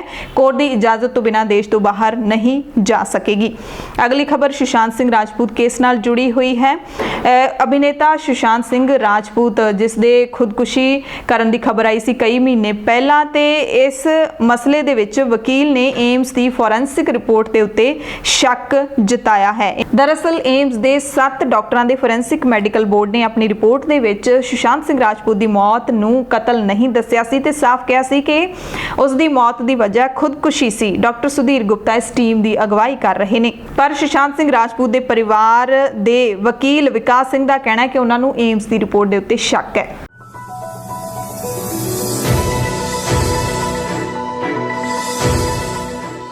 ਦੁਨੀਆ ਭਰ ਦੀਆਂ ਖਬਰਾਂ ਦੇ ਵਿੱਚ ਸਭ ਤੋਂ ਪਹਿਲਾਂ ਨੋਬਲ ਪੁਰਸਕਾਰ ਦੀ ਗੱਲ ਕਰਾਂਗੇ। ਰਸਾਇਣ ਵਿਗਿਆਨ ਖੇਤਰ ਦੇ ਵਿੱਚ ਸ਼ਾਨਦਾਰ ਕੰਮ ਕਰਨ ਦੇ ਲਈ ਸਾਲ 2020 ਦਾ ਵਕਾਰੀ ਨੋਬਲ ਪੁਰਸਕਾਰ ਫਰਾਂਸ ਦੀ ਈ ਸ਼ੌਪੇਟੇ ਅਤੇ ਅਮਰੀਕਾ ਦੀ ਜੈਨੀਫਰ ਡੁਡਨਾ ਨੂੰ ਦਿੱਤਾ ਗਿਆ। ਇਹਨਾਂ ਨੂੰ ਜੀਨੋਮ ਐਡੀਟਿੰਗ ਦਾ ਵਿਕਾਸ ਕਰਨ ਦੇ ਲਈ ਇਹ ਵੱਡਾ ਤੇ ਵਕਾਰੀ ਪੁਰਸਕਾਰ ਮਿਲਿਆ ਹੈ। ਅਗਲੀ ਅਹਿਮ ਖਬਰ ਅਮਰੀਕਾ ਤੋਂ ਹੈ, ਜਿੱਥੇ ਰਾਸ਼ਟਰਪਤੀ ਡੋਨਾਲਡ ਟਰੰਪ ਨੇ H1B ਵੀਜ਼ਾ ਦੇ ਉੱਤੇ ਨਵੀਆਂ ਪਾਬੰਦੀਆਂ ਲਾ ਦਿੱਤੀਆਂ ਨੇ, ਜਿਹਦੇ ਨਾਲ ਭਾਰਤੀਆਂ ਨੂੰ ਹੀ ਜ਼ਿਆਦਾ ਨੁਕਸਾਨ ਹੋਏਗਾ। ਦਰਅਸਲ ਟਰੰਪ ਪ੍ਰਸ਼ਾਸਨ ਨੇ ਮੰਗਲਵਾਰ ਨੂੰ H1B ਵੀਜ਼ਾ ਨਿਯਮਾਂ ਦੇ ਵਿੱਚ ਬਦਲਾਅ ਕੀਤੇ ਸੀ। ਇਹਨਾਂ ਨਿਯਮਾਂ ਦੇ ਤਹਿਤ ਬਦਲਾਅ ਦੇ ਤਹਿਤ H1B ਗੈਰ ਅਪਰਵਾਸੀ ਵੀਜ਼ਾ ਉਹਦੇ ਉੱਤੇ ਨਵੀਆਂ ਰੋਕਾਂ ਲਾ ਦਿੱਤੀਆਂ ਗਈਆਂ ਨੇ। ਟਰੰਪ ਪ੍ਰਸ਼ਾਸਨ ਦਾ ਕਹਿਣਾ ਹੈ ਕਿ ਉਹਨਾਂ ਦਾ ਮਕਸਦ ਸਿਰਫ ਅਮਰੀਕੀ ਕਾਮਿਆਂ ਦੀ ਸੁਰੱਖਿਆ ਕਰਨਾ ਹੈ, ਅਮਰੀਕਾ ਦੀ ਅਖੰਡਤਾ ਨੂੰ ਬਹਾਲ ਕਰਨਾ ਹੈ ਅਤੇ ਬਿਹਤਰ ਗਰੰਟੀ ਦੇਣਾ ਹੈ ਤਾਂ ਜੋ H1B ਵੀਜ਼ਾ ਸਿਰਫ ਯੋਗ ਲੋਕਾਂ ਨੂੰ ਹੀ ਮਿਲ ਸਕੇ। ਅਮਰੀਕਾ ਦੀਆਂ ਰਾਸ਼ਟਰਪਤੀ ਚੋਣਾਂ ਤੋਂ ਮਹਿਜ਼ 4 ਹਫ਼ਤੇ ਪਹਿਲਾਂ ਇਹ ਐਲਾਨ ਹੈ ਜਿਹੜਾ ਕੀਤਾ ਗਿਆ 6 ਅਕਤੂਬਰ ਨੂੰ ਹੋਮਲੈਂਡ ਸਿਕਿਉਰਿਟੀ ਵਿਭਾਗ ਦੇ ਵੱਲੋਂ ਜਾਰੀ ਕੀਤਾ ਗਿਆ ਨੋਟੀਫਿਕੇਸ਼ਨ, ਜਿਸ ਤੋਂ ਬਾਅਦ ਸਪੈਸ਼ਲਿਟੀ ਆਕਿਊਪੇਸ਼ਨ ਦੀ ਪਰਿਭਾਸ਼ਾ ਨੂੰ ਹੋਰ ਸਖਤ ਕਰ ਦਿੱਤਾ ਗਿਆ। ਅਜਿਹੀ ਕਾਰਵਾਈ ਹੈ ਇਹ ਜਿਹਦੇ ਨਾਲ ਸਿੱਧਾ ਅਸਰ ਹੈ ਜਿਹੜਾ ਭਾਰਤ ਦੇ ਹਜ਼ਾਰਾਂ IT ਪੇਸ਼ੇਵਰਾਂ ਤੇ ਪਵੇਗਾ ਤੇ ਅਮਰੀਕੀ ਗ੍ਰਹਿ ਮੰਤਰਾਲੇ ਵੱਲੋਂ ਮੰਗਲਵਾਰ ਨੂੰ ਐਲਾਨੇ ਅੰਤਰਿਮ ਨਿਯਮ ਦੇ ਨਾਲ ਵਿਸ਼ੇਸ਼ ਕਿੱਤੇ ਦੀ ਪਰਿਭਾਸ਼ਾ ਬਦਲ ਜਾਏਗੀ। ਨਵਾਂ ਨਿਯਮ 60 ਦਿਨ ਦੇ ਵਿੱਚ ਲਾਗੂ ਹੋ ਜਾਏਗਾ। ਕਰੋਨਾ ਮਹਾਮਾਰੀ ਦੇ ਕਾਰਨ ਪਹਿਲਾਂ ਹੀ H1B ਵੀਜ਼ਾ ਉੱਤੇ ਕੰਮ ਕਰ ਰਹੇ ਹਜ਼ਾਰਾਂ ਭਾਰਤੀਆਂ ਦੀਆਂ ਨੌਕਰੀਆਂ ਜਾ ਚੁੱਕੀਆਂ ਨੇ ਤੇ ਉਹਨਾਂ ਨੂੰ ਭਾਰਤ ਪਰਤਣ ਨੂੰ ਮਜਬੂਰ ਹੋਣਾ ਪਿਆ ਤੇ ਹੁਣ ਇਹ ਹੋਰ ਪਾਬੰਦੀਆਂ ਦੇ ਨਾਲ ਹੋਰ ਵੀ ਸਖਤੀ ਹੈ ਜਿਹੜੀ ਉਹ ਭਾਰਤੀਆਂ ਦੇ ਉੱਤੇ ਹੀ ਹੋਵੇਗੀ। ਅਗਲੀ ਖਬਰ ਹੈ ਕਿ ਚੀਨ ਸਮੇਤ 26 ਮੁਲਕਾਂ ਨੇ ਕੋਵਿਡ-19 ਮਹਾਮਾਰੀ ਦੇ ਨਾਲ ਨਜਿੱਠਣ ਦੇ ਵਿੱਚ ਪ੍ਰਭਾਵੀ ਢੰਗ ਦੇ ਨਾਲ ਕੰਮ ਕਰਨ ਦੇ ਲਈ ਅਮਰੀਕਾ ਤੇ ਪੱਛਮੀ ਮੁਲਕਾਂ ਵੱਲੋਂ ਲਾਈਆਂ ਗਈਆਂ ਪਾਬੰਦੀਆਂ ਤੁਰੰਤ ਹਟਾਉਣ ਦੀ ਮੰਗ ਕੀਤੀ ਹੈ। ਸੰਯੁਕਤ ਰਾਸ਼ਟਰ ਆਮ ਸਭਾ ਦੀ ਮਨੁੱਖੀ ਅਧਿਕਾਰ ਕਮੇਟੀ ਦੀ ਇੱਕ ਮੀਟਿੰਗ ਦੇ ਵਿੱਚ 26 ਮੁਲਕਾਂ ਨੇ ਆਪਣੀ ਗੱਲ ਸੰਯੁਕਤ ਰਾਸ਼ਟਰ ਦੇ ਮੂਹਰੇ ਰੱਖੀ। ਚੀਨ ਦੇ ਦੂਤ ਝਾਂਗ ਜੂਨ ਨੇ ਕਿਹਾ ਕਿ ਇੱਕ ਪਾਸੜ ਪਾਬੰਦੀਆਂ ਵਾਲੇ ਕਦਮ ਨੇ ਜਿਹੜੇ ਉਹ ਸੰਯੁਕਤ ਰਾਸ਼ਟਰ ਯਾਨੀ ਕਿ ਅਮਰੀਕਾ ਦੇ ਐਲਾਨਨਾਮੇ ਅਤੇ ਬਹੁਲਵਾਦ ਦੀ ਉਲੰਘਣਾ ਹੈ। ਉਹਨਾਂ ਕਿਹਾ ਕਿ ਇਸ ਦੇ ਨਾਲ ਜਿਹੜੇ ਪ੍ਰਭਾਵਿਤ ਮੁਲਕ ਨੇ ਕੋਰੋਨਾ ਵਾਇਰਸ ਦੇ ਨਾਲ ਉਹਨਾਂ ਦੀ ਆਬਾਦੀ ਦੇ ਉੱਤੇ ਖਾਸਾ ਅਸਰ ਪੈਂਦਾ ਹੈ, ਸਿਹਤ ਦੀ ਅਣਦੇਖੀ ਵੀ ਹੁੰਦੀ ਹੈ। ਅਗਲੀ ਖਬਰ ਹੈ ਕੁਐਡ ਦੇ ਨਾਲ ਜੁੜੀ ਹੋਈ। ਕੁਐਡ ਇੱਕ ਅਜਿਹਾ ਗਰੁੱਪ ਹੈ ਜਿਹੜਾ ਕਿ ਅਮਰੀਕਾ, ਭਾਰਤ, ਜਾਪਾਨ ਅਤੇ ਆਸਟ੍ਰੇਲੀਆ ਦੇ ਵਿਚਕਾਰ ਸਿਆਸੀ ਵਾਰਤਾ ਦੇ ਲਈ ਬਣਾਇਆ ਗਿਆ। ਕੁਐਡ ਦੀ ਮੀਟਿੰਗ ਦੇ ਵਿੱਚ ਭਾਰਤ ਨੇ ਤਾਂ ਚੀਨ ਦਾ ਨਾਮ ਨਹੀਂ ਲਿਆ, ਪਰ ਅਮਰੀਕਾ ਨੇ ਸਿੱਧਾ ਨਿਸ਼ਾਨਾ ਸਾਧਿਆ। ਮੰਗਲਵਾਰ ਨੂੰ ਚਾਰੇ ਦੇਸ਼ਾਂ ਦੀ ਹੋਈ ਕੁਐਡ ਮੀਟਿੰਗ ਦੇ ਵਿੱਚ ਅਮਰੀਕਾ ਨੇ ਖੁੱਲ੍ਹ ਕੇ ਚੀਨ ਦੀਆਂ ਨੀਤੀਆਂ ਦਾ ਵਿਰੋਧ ਕੀਤਾ। ਭਾਰਤ, ਜਾਪਾਨ ਅਤੇ ਆਸਟ੍ਰੇਲੀਆ ਨੇ ਬਿਨਾਂ ਚੀਨ ਦਾ ਨਾਮ ਲਏ ਇਲਾਕੇ ਦੇ ਵਿੱਚ ਆਪਸੀ ਸਹਿਯੋਗ ਨੂੰ ਵਧਾਉਣ ਦੇ ਉੱਤੇ ਜ਼ੋਰ ਦਿੱਤਾ। 4 ਦੇਸ਼ਾਂ ਦੇ ਸਮੂਹ ਦੀ ਬੈਠਕ ਮੰਗਲਵਾਰ ਨੂੰ ਟੋਕੀਓ ਦੇ ਵਿੱਚ ਹੋਈ। ਇਸ ਬੈਠਕ ਵਿੱਚ ਆਸਟ੍ਰੇਲੀਆ ਦੀ ਵਿਦੇਸ਼ ਮੰਤਰੀ ਮਾਰੀਸੇ ਪਾਇਨੇ, ਭਾਰਤੀ ਵਿਦੇਸ਼ ਮੰਤਰੀ ਐਸ ਜੈ ਸ਼ੰਕਰ, ਜਾਪਾਨ ਦੇ ਵਿਦੇਸ਼ ਮੰਤਰੀ ਤੋਸ਼ੀਮਿਤਸੂ ਮੋਟੇਗੀ ਤੇ ਅਮਰੀਕਾ ਦੇ ਵਿਦੇਸ਼ ਮੰਤਰੀ ਮਾਈਕ ਪੋਂਪੀਓ ਨੇ ਹਿੱਸਾ ਲਿਆ। ਕੋਰੋਨਾ ਵਾਇਰਸ ਮਹਾਮਾਰੀ ਅਤੇ ਹਿੰਦ ਪ੍ਰਸ਼ਾਂਤ ਇਲਾਕੇ ਵਿੱਚ ਚੀਨ ਦੀਆਂ ਗਤੀਵਿਧੀਆਂ ਨੂੰ ਲੈ ਕੇ ਅਮਰੀਕੀ ਵਿਦੇਸ਼ ਮੰਤਰੀ ਮਾਈਕ ਪੋਂਪੀਓ ਨੇ ਕੁਐਡ ਦੇਸ਼ਾਂ ਦੇ ਨਾਲ ਮਿਲ ਕੇ ਚੀਨ ਦਾ ਸਾਹਮਣਾ ਕਰਨ ਦੀ ਅਪੀਲ ਕੀਤੀ। ਭਾਰਤੀ ਵਿਦੇਸ਼ ਮੰਤਰੀ ਐਸ ਜੈ ਸ਼ੰਕਰ ਨੇ ਕਿਹਾ ਕਿ ਕੁਐਡ ਦੇ ਸਾਰੇ ਮੈਂਬਰ ਨਿਯਮਾਂ ਦੇ ਉੱਤੇ ਆਧਾਰਿਤ ਕੌਮਾਂਤਰੀ ਵਿਵਸਥਾ ਨੂੰ ਬਣਾਈ ਰੱਖਣ ਦੇ ਲਈ ਪ੍ਰਤੀਬੱਧ ਨੇ, ਜਿਨ੍ਹਾਂ ਦੇ ਵਿੱਚ ਕਾਨੂੰਨ ਦੇ ਸ਼ਾਸਨ, ਪਾਰਦਰਸ਼ਤਾ, ਅੰਤਰਰਾਸ਼ਟਰੀ ਮੁੱਦਿਆਂ ਦੇ ਵਿੱਚ ਸੁਤੰਤਰਤਾ ਤੇ ਜਿਹੜੀ ਅਖੰਡਤਾ ਹੈਗੀ ਹੈ, ਪ੍ਰਭੂ ਸੱਤਾ, ਉਹਨਾਂ ਦਾ ਇੱਕ ਦੂਸਰੇ ਮੁਲਕ ਦੇ ਵੱਲੋਂ ਸਨਮਾਨ ਕਰਨਾ, ਇਹਨਾਂ ਸਾਰੀਆਂ ਚੀਜ਼ਾਂ ਦਾ, ਤਾਂ ਕਿ ਸ਼ਾਂਤੀਪੂਰਵਕ ਤਰੀਕੇ ਨਾਲ ਸਾਰੇ ਮਸਲੇ ਹੱਲ ਹੋ ਜਾਣ। ਜਾਪਾਨ ਦੇ ਵਿਦੇਸ਼ ਮੰਤਰੀ ਤੋਸ਼ੀਮਿਤਸੂ ਮੋਟੇਗੀ ਨੇ ਕਿਹਾ ਕਿ ਚਾਰੇ ਦੇਸ਼ ਲੋਕਤੰਤਰ ਦੇ ਬੁਨਿਆਦੀ ਮੁੱਲਾਂ, ਕਾਨੂੰਨ ਦੇ ਸ਼ਾਸਨ ਅਤੇ ਜਿਹੜੀ ਆਜ਼ਾਦ ਅਰਥ ਵਿਵਸਥਾ ਹੈ ਉਹਨੂੰ ਸਾਂਝਾ ਕਰਦੇ ਨੇ। ਇਲਾਕੇ ਦੇ ਜ਼ਿੰਮੇਦਾਰ ਸਾਂਝੇਦਾਰ ਦੇ ਰੂਪ ਵਿੱਚ ਅਸੀਂ ਇੱਕ ਨਿਯਮ ਆਧਾਰਿਤ, ਸੁਤੰਤਰ ਤੇ ਖੁੱਲੇ ਕੌਮਾਂਤਰੀ ਨਿਯਮਾਂ ਨੂੰ ਮਜ਼ਬੂਤ ਕਰਨ ਦੇ ਲਈ ਆਪਣੇ ਜਿਹੜੇ ਲਕਸ਼ ਨੇ ਉਹ ਸਾਂਝੇ ਕਰਦੇ ਹਾਂ। ਆਸਟ੍ਰੇਲੀਆ ਦੇ ਵਿਦੇਸ਼ ਮੰਤਰੀ ਮਾਰਿਸੇ ਪਾਇਨੇ ਨੇ ਕੁਐਡ ਨੂੰ ਇੱਕ ਸਕਾਰਾਤਮਕ ਏਜੰਡੇ ਵਾਲਾ ਨੈਟਵਰਕ ਦੱਸਿਆ। ਕਿਹਾ ਕਿ ਇਹ ਇਲਾਕਾ ਨਿਯਮਾਂ ਦੇ ਨਾਲ ਚੱਲਦਾ ਹੈ, ਤਾਕਤ ਨਾਲ ਨਹੀਂ। ਚੀਨ ਨੇ ਫਿਰ ਦਰਜ ਕਰਵਾਇਆ ਹੈ ਵਿਰੋਧ। ਚਾਰਾਂ ਮੁਲਕਾਂ ਨੇ ਜਦੋਂ ਬੈਠਕ ਕੀਤੀ ਉਸ ਤੋਂ ਕੁਝ ਘੰਟਿਆਂ ਅੰਦਰ ਹੀ ਚੀਨ ਦੇ ਵਿਦੇਸ਼ ਮੰਤਰਾਲੇ ਦੀ ਪ੍ਰਤੀਕਿਰਿਆ ਆ ਗਈ ਸੀ। ਚੀਨ ਨੇ ਬਿਆਨ ਦਿੱਤਾ ਕਿ ਤਿੰਨੇ ਪੱਖਾਂ ਦੇ ਉੱਤੇ ਨਿਸ਼ਾਨਾ ਸਾਧਣ ਅਤੇ ਉਹਨਾਂ ਦੇ ਹਿੱਤਾਂ ਦੇ ਕੰਮ ਆਂਕਣ ਦੀ ਬਜਾਏ ਇਹਨਾਂ ਦੇਸ਼ਾਂ ਦੇ ਵਿਚਕਾਰ ਆਪਸੀ ਸਮਝ ਅਤੇ ਵਿਸ਼ਵਾਸ ਬਣਾਉਣ ਦੇ ਲਈ ਸਹਿਯੋਗ ਹੈ ਜਿਹੜਾ ਉਹ ਹੋਣਾ ਚਾਹੀਦਾ ਹੈ। ਇਸ ਤੋਂ ਪਹਿਲਾਂ ਵੀ ਚੀਨ ਕੁਐਡ ਦੇ ਖਿਲਾਫ ਵਿਰੋਧ ਦਰਜ ਕਰਵਾ ਚੁੱਕਿਆ ਹੈ। ਅਗਲੀ ਖਬਰ ਹੈ ਕਿ ਅਲੈਕਸੀ ਨਵੇਲਨੀ ਨੂੰ ਹਸਪਤਾਲ ਤੋਂ ਛੁੱਟੀ ਮਿਲ ਗਈ ਹੈ। ਉਹ ਜਰਮਨੀ ਦੀ ਰਾਜਧਾਨੀ ਬਰਲਿਨ ਦੇ ਵਿੱਚ ਹੁਣ ਆਪਣੇ ਪਰਿਵਾਰ ਦੇ ਨਾਲ ਨੇ ਤੇ ਰੂਸ ਦੇ ਵਿਰੋਧੀ ਲੀਡਰ ਅਤੇ ਰਾਸ਼ਟਰਪਤੀ ਵਲਾਦੀਮੀਰ ਪੁਤਿਨ ਦੇ ਮੁੱਖ ਆਲੋਚਕ 44 ਸਾਲਾਂ ਦੇ ਨਵੇਲਨੀ ਨੂੰ 20 ਅਗਸਤ ਦੀ ਸਵੇਰ ਇੱਕ ਹਵਾਈ ਯਾਤਰਾ ਦੌਰਾਨ ਨੋਵਿਚੋਕ ਜ਼ਹਿਰ ਦਿੱਤਾ ਗਿਆ ਸੀ। ਨਵੇਲਨੀ ਦੇ ਮੁਤਾਬਿਕ ਇਸ ਦੇ ਅਸਰ ਤੋਂ ਬਾਹਰ ਆਉਣਾ ਬਹੁਤ ਮੁਸ਼ਕਿਲ ਸੀ। BBC ਨਾਲ ਗੱਲਬਾਤ ਕਰਦੇ ਹੋਏ ਨਵੇਲਨੀ ਨੇ ਦੱਸਿਆ ਕਿ ਬਹੁਤ ਸਾਰੀਆਂ ਰਾਤਾਂ ਬੜੇ ਹੀ ਤਕਲੀਫ ਦੇ ਵਿੱਚ ਗੁਜ਼ਾਰੀਆਂ, ਬਿਨਾਂ ਨੀਂਦ ਤੋਂ ਗੁਜ਼ਾਰੀਆਂ, ਪਰ ਹੁਣ ਮੈਂ ਬਿਲਕੁਲ ਠੀਕ ਮਹਿਸੂਸ ਕਰ ਰਿਹਾ। 32 ਦਿਨ ਹਸਪਤਾਲ ਦੇ ਵਿੱਚ ਭਰਤੀ ਰਿਹਾ ਨਵੇਲਨੀ ਤੇ ਡੂੰਗੀ ਦੇਖਭਾਲ ਦੇ ਵਿੱਚ ਰੱਖਿਆ ਗਿਆ, ਕਰੜੀ ਸੁਰੱਖਿਆ ਦੇ ਵਿੱਚ, ਕਿਉਂਕਿ ਜ਼ਹਿਰ ਦਿੱਤਾ ਗਿਆ ਸੀ। ਦੁਬਾਰਾ ਵੀ ਅਜਿਹੀ ਘਟਨਾ ਘਟ ਸਕਦੀ ਸੀ। ਨਵੇਲਨੀ ਨੇ ਆਪਣਾ ਐਕਸਪੀਰੀਅੰਸ ਦੱਸਿਆ ਕਿ ਜਿਹੜਾ ਜ਼ਹਿਰ ਸੀਗਾ ਉਹਦੇ ਨਾਲ ਕੰਬਣੀ ਮਹਿਸੂਸ ਹੁੰਦੀ ਸੀ, ਪਰ ਸਰੀਰ 'ਚ ਕੋਈ ਦਰਦ ਨਹੀਂ ਹੁੰਦਾ ਸੀ। ਲੱਗਦਾ ਸੀ ਕਿ ਅੰਤ ਨੇੜੇ ਆ ਗਿਆ। ਦਰਦ ਬਿਲਕੁਲ ਨਹੀਂ ਹੁੰਦਾ ਸੀ, ਪਰ ਮਹਿਸੂਸ ਹੁੰਦਾ ਸੀ ਕਿ ਕੁਝ ਤਾਂ ਗੜਬੜ ਹੈ। ਨਵੇਲਨੀ ਨੂੰ 20 ਅਗਸਤ ਨੂੰ ਸਾਈਬੇਰੀਆ ਦੇ ਟਾਮਸਕ ਸ਼ਹਿਰ ਤੋਂ ਰੂਸ ਦੀ ਰਾਜਧਾਨੀ ਮਾਸਕੋ ਦੇ ਲਈ ਫਲਾਈਟ ਦੇ ਵਿੱਚ ਜ਼ਹਿਰ ਦਿੱਤਾ ਗਿਆ ਸੀ ਤੇ ਬੇਹੋਸ਼ ਹੋ ਕੇ ਡਿੱਗ ਪਏ ਸੀ। ਇਹ ਵੀ ਮੰਨਿਆ ਜਾ ਰਿਹਾ ਹੈ ਕਿ ਜੇ ਜਹਾਜ਼ ਦਾ ਪਾਇਲਟ ਓਮਸਕ ਸ਼ਹਿਰ ਦੇ ਵਿੱਚ ਐਮਰਜੈਂਸੀ ਲੈਂਡਿੰਗ ਨਾ ਕਰਦਾ ਤਾਂ ਨਵੇਲਨੀ ਨੂੰ ਬਚਾਉਣਾ ਮੁਸ਼ਕਿਲ ਹੋ ਜਾਂਦਾ। ਅਗਲੀ ਖਬਰ ਮਾਲਦੀਵ ਤੋਂ ਹੈ, ਜਿੱਥੇ ਸਾਬਕਾ ਉਪ ਰਾਸ਼ਟਰਪਤੀ ਅਹਿਮਦ ਅਦੀਬ ਨੂੰ ਮਨੀ ਲਾਂਡਰਿੰਗ ਦੇ ਘੁਟਾਲੇ ਦੇ ਮਾਮਲੇ ਵਿੱਚ 20 ਸਾਲ ਕੈਦ ਦੀ ਸਜ਼ਾ ਸੁਣਾਈ ਗਈ ਹੈ। ਅਦੀਬ ਨੇ ਅਦਾਲਤ ਦੇ ਵਿੱਚ ਸਵੀਕਾਰ ਕੀਤਾ ਹੈ ਕਿ ਉਹਨਾਂ ਨੇ ਸਾਬਕਾ ਰਾਸ਼ਟਰਪਤੀ ਦੇ ਹੁਕਮਾਂ ਤਹਿਤ ਕਾਲੇ ਧਨ ਨੂੰ ਸਫੈਦ ਕਰਨ ਅਤੇ ਹੋਰ ਘਪਲੇ ਨੂੰ ਅੰਜਾਮ ਦਿੱਤਾ। ਅਦਾਲਤ ਨੇ ਅਦੀਬ ਉੱਤੇ $1,29,800 ਦਾ ਜੁਰਮਾਨਾ ਵੀ ਲਾਇਆ ਹੈ। ਖਬਰ ਮਾਸਕੋ ਤੋਂ ਹੈ, ਜਿੱਥੇ ਰਾਜਧਾਨੀ ਬਿਸ਼ਕੇਕ ਤੇ ਹੋਰ ਸ਼ਹਿਰਾਂ ਦੇ ਵਿੱਚ ਵੱਡੇ ਪੱਧਰ ਤੇ ਪ੍ਰਦਰਸ਼ਨਾਂ ਤੋਂ ਬਾਅਦ ਕਿਰਗਿਸਤਾਨ ਦੇ ਕੇਂਦਰੀ ਚੋਣ ਕਮਿਸ਼ਨ ਨੇ ਸੰਸਦੀ ਚੋਣ ਨਤੀਜਿਆਂ ਨੂੰ ਰੱਦ ਕਰ ਦਿੱਤਾ ਹੈ। ਪ੍ਰਦਰਸ਼ਨਕਾਰੀਆਂ ਦੇ ਵਿੱਚ ਵਿਰੋਧੀ ਧਿਰ ਦੇ ਸਮਰਥਕ ਸ਼ਾਮਿਲ ਸੀ, ਜਿਨ੍ਹਾਂ ਨੇ ਰਾਤ ਵੇਲੇ ਸਰਕਾਰੀ ਇਮਾਰਤਾਂ ਦੇ ਵਿੱਚ ਜ਼ਬਰੀ ਦਾਖਲ ਹੋ ਕੇ ਕਬਜ਼ੇ ਕਰ ਲਏ ਤੇ ਮੁੜ ਚੋਣਾਂ ਕਰਾਉਣ ਦੀ ਮੰਗ ਕੀਤੀ। ਇਹਨਾਂ ਪ੍ਰਦਰਸ਼ਨਾਂ ਦੇ ਵਿੱਚ ਸੈਂਕੜੇ ਲੋਕ ਜ਼ਖਮੀ ਹੋ ਗਏ ਸੀ ਤੇ ਇੱਕ ਵਿਅਕਤੀ ਦੀ ਮੌਤ ਵੀ ਹੋ ਗਈ ਸੀ। ਵਿਰੋਧੀ ਪਾਰਟੀਆਂ ਦੇ ਕਈ ਮੈਂਬਰਾਂ ਨੇ ਰਾਸ਼ਟਰਪਤੀ ਨੂੰ ਗੱਦੀਆਂ ਲਾਉਣ ਅਤੇ ਨਵੀਂ ਸਰਕਾਰ ਬਣਾਉਣ ਸੰਬੰਧੀ ਯੋਜਨਾਵਾਂ ਦੇ ਐਲਾਨ ਵੀ ਕੀਤੇ। ਚੋਣ ਕਮਿਸ਼ਨ ਦੇ ਮੁਖੀ ਨੂਰ ਜਹਾਂ ਸ਼ੈਲਦਾ ਬੇਕੋਵਾ ਨੇ ਦੱਸਿਆ ਕਿ ਦੇਸ਼ ਵਿੱਚ ਤਣਾਅ ਰੋਕਣ ਲਈ ਚੋਣਾਂ ਦੇ ਨਤੀਜੇ ਰੱਦ ਕਰਨ ਦਾ ਫੈਸਲਾ ਲਿਆ ਗਿਆ। ਅਗਲੀ ਖਬਰ ਪਾਕਿਸਤਾਨ ਤੋਂ ਹੈ, ਜਿੱਥੇ ਪੇਸ਼ਾਵਰ ਵਿੱਚ ਉੱਤਰ ਪੱਛਮੀ ਸੂਬੇ ਖੈਬਰ ਪਖਤੂਨਵਾ ਦੇ ਵਿੱਚ ਦੋ ਵੱਖਰੀਆਂ ਘਟਨਾਵਾਂ ਦੇ ਵਿੱਚ ਅਣਪਛਾਤੇ ਹਮਲਾਵਰਾਂ ਨੇ ਇੱਕ ਦੇ ਘਟਨਾ ਦੇ ਵਿੱਚ ਸਕੂਲ ਪ੍ਰਿੰਸੀਪਲ ਤੇ ਇੱਕ ਦੇ ਵਿੱਚ ਪ੍ਰੋਫੈਸਰ ਨੂੰ ਗੋਲੀਆਂ ਮਾਰ ਕੇ ਕਤਲ ਕਰ ਦਿੱਤਾ। ਪ੍ਰੋਫੈਸਰ ਨਈਮ ਆਪਣੇ ਕੰਮ ਤੋਂ ਵਾਪਸ ਪਰਤ ਰਹੇ ਸੀ ਤੇ ਪੇਸ਼ਾਵਰ ਦੇ ਭਾਨਾਮਾਰੀ ਖੇਤਰ ਵਿੱਚ ਹਮਲਾਵਰਾਂ ਨੇ ਹਮਲਾ ਕਰ ਦਿੱਤਾ। ਨਿੱਜੀ ਮੈਡੀਕਲ ਕਾਲਜ ਦੇ ਵਿੱਚ ਪ੍ਰੋਫੈਸਰ ਸੀਗੇ। ਦੂਸਰੀ ਘਟਨਾ ਦੇ ਵਿੱਚ ਨਿੱਜੀ ਸਕੂਲ ਦੇ ਪ੍ਰਿੰਸੀਪਲ ਅਬਦੁਲ ਕਯੂਮ ਨੂੰ ਜ਼ਿਲ੍ਹਾ ਲਾਕੀ ਮਾਰਵਤ ਦੇ ਵਿੱਚ ਅਣਪਛਾਤੇ ਹਮਲਾਵਰਾਂ ਨੇ ਗੋਲੀਆਂ ਮਾਰ ਕੇ ਖਤਮ ਕਰ ਦਿੱਤਾ। ਪੰਜਾਬ, ਭਾਰਤ ਅਤੇ ਦੁਨੀਆ ਭਰ ਦੇ ਪ੍ਰਾਈਮ ਟਾਈਮ ਦੇ ਵਿੱਚ ਤੁਹਾਡੇ ਸਭ ਤੋਂ ਇਜਾਜ਼ਤ ਚਾਹੁੰਦੇ ਹਾਂ। ਤੁਸੀਂ ਸਾਰੇ ਆਪਣਾ ਧਿਆਨ ਰੱਖਿਓ, ਲੋੜਵੰਦਾਂ ਦੀ ਮਦਦ ਜ਼ਰੂਰ ਕਰਦੇ ਰਹੋ, ਕਿਸਾਨਾਂ ਦੇ ਸੰਘਰਸ਼ ਦਾ ਸਾਥ ਦਿੰਦੇ ਰਹੋ। ਧੰਨਵਾਦ।